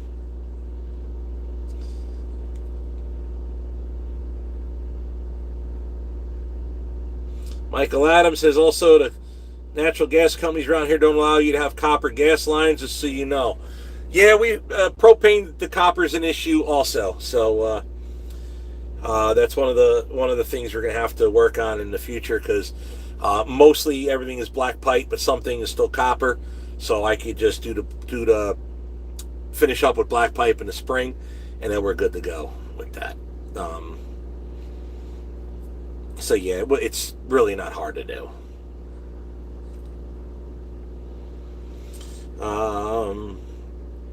I watched yesterday's video, loved it, Steve. When will the next part of that video come out? After Christmas? The last video was me delivering or getting through Pennsylvania. Obviously you couldn't see the delivering of the load, otherwise you saw the load. The next video, which is the one I've been filming on this one, was coming through Indiana, I think, Indiana, getting around, and then I was going to film from here to the delivery point, along with some fantastic drone shots I took of where I'm parked right now, which would be really cool. So you might be able to see the truck. I'll just have to blur out or X out the load somehow, some way. But I'll figure out how to get it edited out. But it probably won't be until after Christmas, like immediately after, I'm hoping. Because I'll have to wait till I edit it, which I'd rather be home and edit than edit on the road. Because if I just go up to see old two-stroker and then just haul ass for home, I'll get home, and then when I wake up, I'll start editing video and upload it there. So that'll work out real nice. Chad Boring says, talk to you later, Steve. I'll keep in touch. Keep you posted at G-Bats on my shop when it will be done. Excellent. Michael Adams says, I haven't seen any of them in here.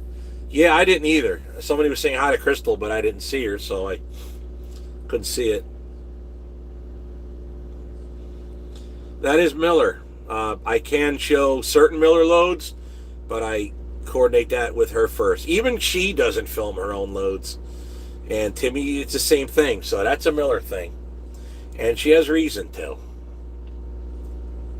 And I'll leave it at that.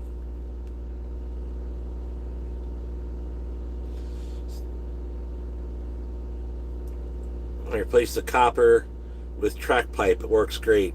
Yeah, I've seen that. That's that bendable yellow stuff, but man, that stuff per foot is pricey.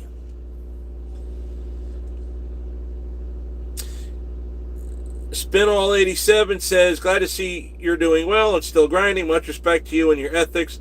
I wish well and nothing but the best. I'm hooked to this channel and excited for Orwell's comeback, as am I. A video with you and Uncle Wayno would be awesome. Well, he was on my video when he took me for a ride in that red twin stick Peterbilt with that Detroit in it. Well, I guess all his trucks have Detroits in them. Duh. But yeah, he was on the video there. I'm hoping it, honestly, if that truck's in drivable shape, I'd love to try to drive something twin stick that he's got, or we just take Mossy Broke for a run. You know, so yeah, check out old two stroker. It's OL. Here, I'll show you. I gotta X out of me first. I could do that here. X out. I'll show you.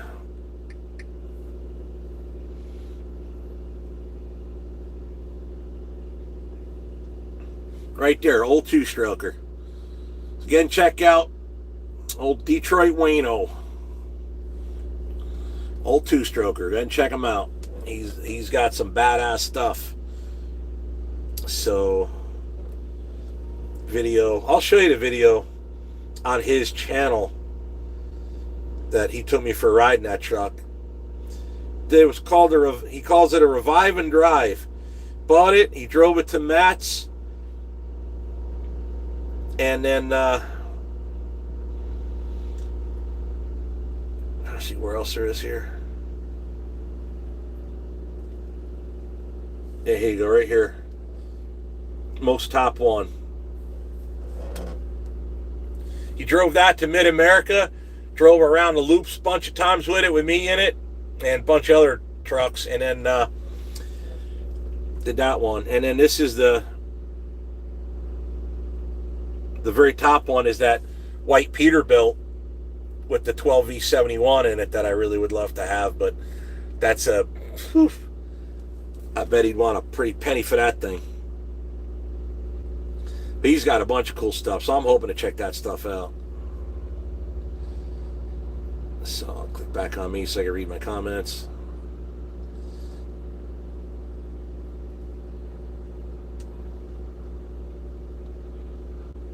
The flagship will rise again with 4 axles. That's Orwell, absolutely. I don't think there's any... Well, I do know there's one that used to be... It's not painted Orwell's colors anymore, but it is an old Keen truck. It's a 4-axle, and it has survived. I know that truck. It's a show truck. I don't think that truck will ever haul a load again, which to me is an absolute shame. But that truck does exist, and it has a Cummins in it.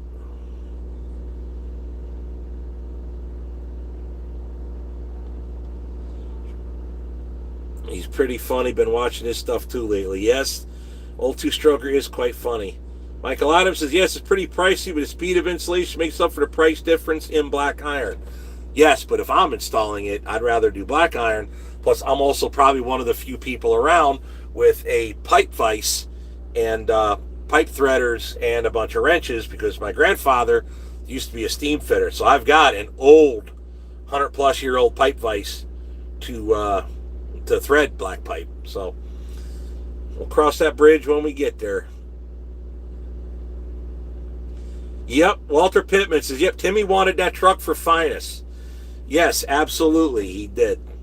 Probably still does. I'd love to see Finest in an old truck like that. That would be cool.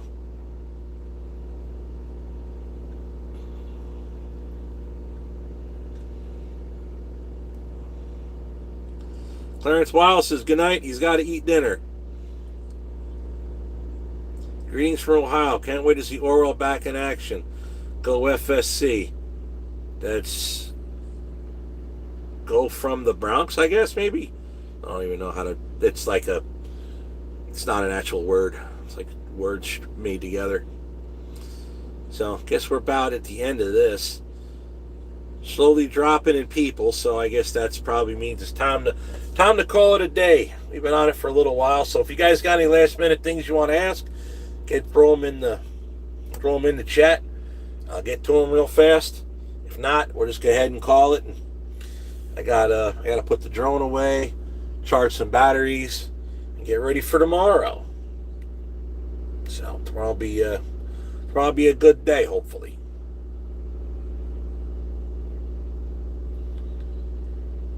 Pink Gilder Knot says, go Orwell.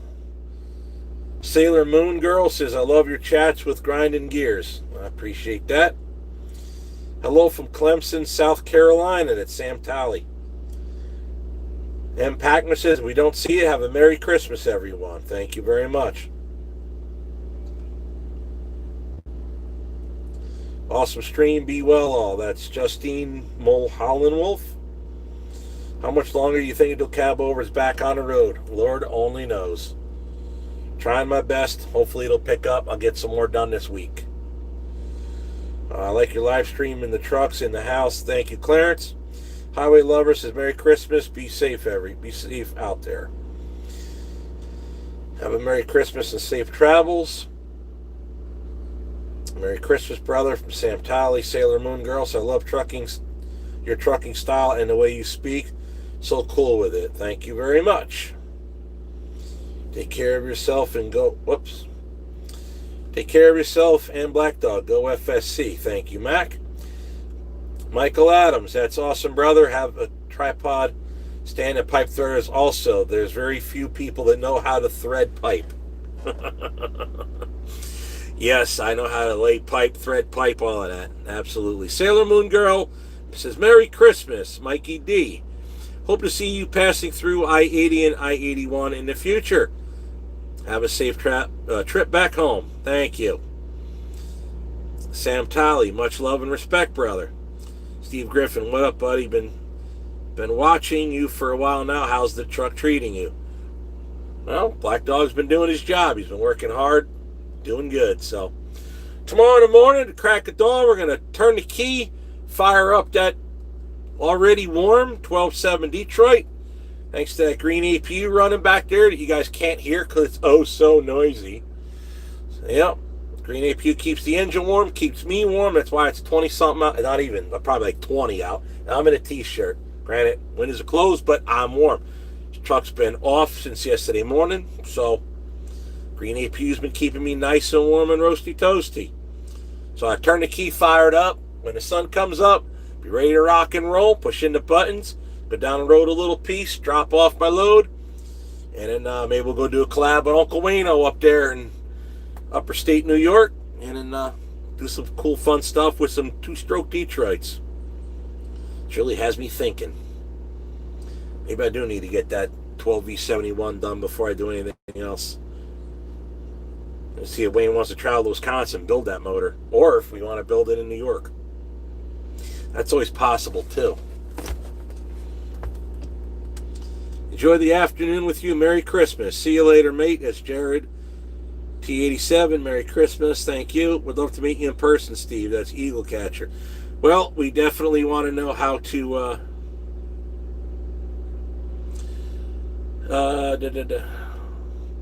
the shows like Mid-America Trucking Show we plan on. Obviously, G-Bats will be going there when it comes around. They do it every other year, so that'll be awesome too. A couple notifications here. Oh, Mother Trucker dropped one a little bit ago. Slime Pack 392 dropped one. What were you hauling in yesterday's videos? A Crystal Miller load. Said that. Have a great night. Safe travels. Keep up the great work on Merry Christmas. Happy New Year. It's Minyard E. Fletcher Jr. Glad the weather is a little warmer tomorrow. You'll have plenty of sunshine and smiles. Enjoy the holidays with the family. Actually, tomorrow I would prefer it to be colder and nastier. I am in New York. But the weather will be what it will be. I will just deal with it appropriately.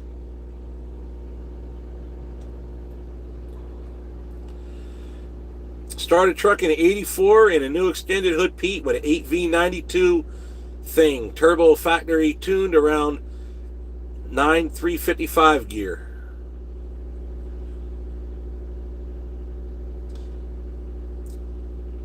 James Carbaja says, someday I hope to meet you in person when you roll through Harrisburg area. I suppose it's possible. Twin Turbo should have read. I was going to say, you're getting 900 horse out of that thing. You're going to need twins.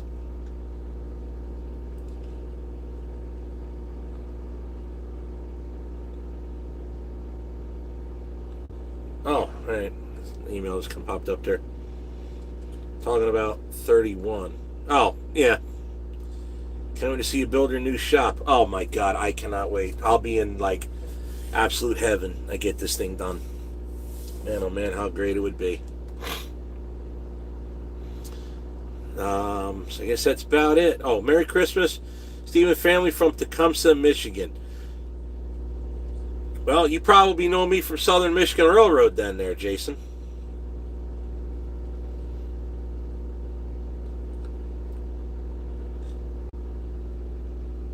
Do you ever come up to the Northeast like New Hampshire?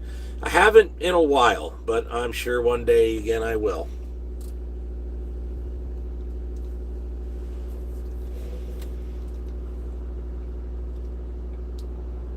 Let me see what you bet. So to be able to make it to Mid-America. Michael Adams says that. Yeah, well, that'd be good. We'll try. It will be at Mid-America in one way, shape, or form. I just haven't figured that out yet.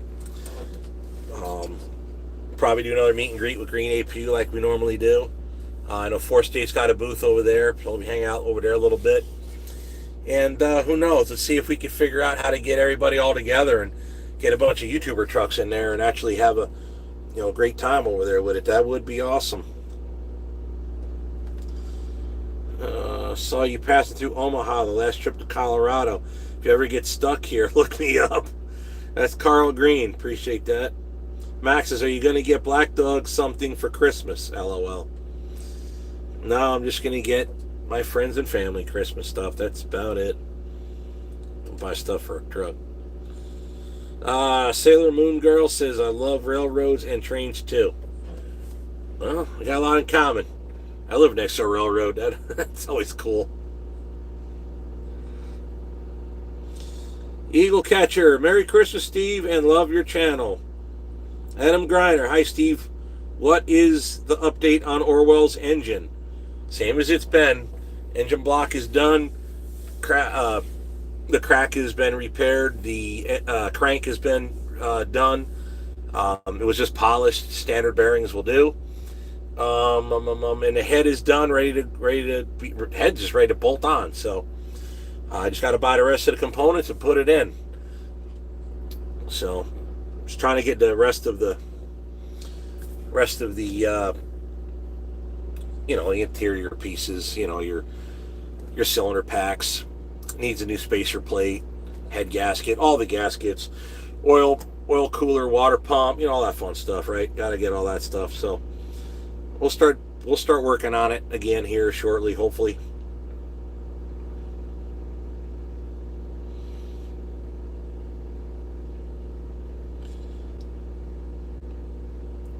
Merry Christmas, Happy New Year. I hope to see you in person 2 years from now, Steve. That's must be talking about GBATs. Trucking Chronicle says, what's up, Steve? How are you recovering? As expected. If overworked my hands, my wrist hurts a little bit, but minimum. Still a little bit of numbness, but that's just nerve damage lingering from the nerves being swollen and squeezed. So that will go away in time. Michael Adams says, will he be going to that railroad for their event again? Oh, I'm sure one day I will. Just had to give it a break. It was going there an awful lot, and then scheduling was just a nightmare. But yeah, trains, trucks, and more over Southern Michigan Railroad. Yeah, I should try to get out there more often. I need to try to do a special event with them for the channel, actually. Try to help them out with some things and try to just have fun, basically.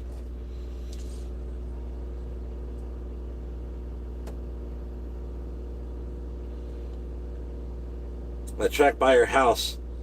Is the track by your house very busy? No, not really. No, not really. I wish there were more trains and longer trains, to be honest. Truck and Chronicle says speedy recovery. Well, speedy as it can be. Is what it is. So far, so good. A lot better since the surgery. I really should not have waited that long, but it's all right. We got through it. And John Schultz says hello. Alrighty, guys. We're down to 313. I think we almost had almost 500. Probably like 470 something, I think we topped out at. So we're going to call this stream a day. So with that, we'll see you on the next one. And have a Merry Christmas, Happy New Year. Whatever else you guys might celebrate this festive time of year. Enjoy your time with the ones you love. We'll see you. Oh, I end it with this phone because this is the camera. Slide it out of the holder. And then X.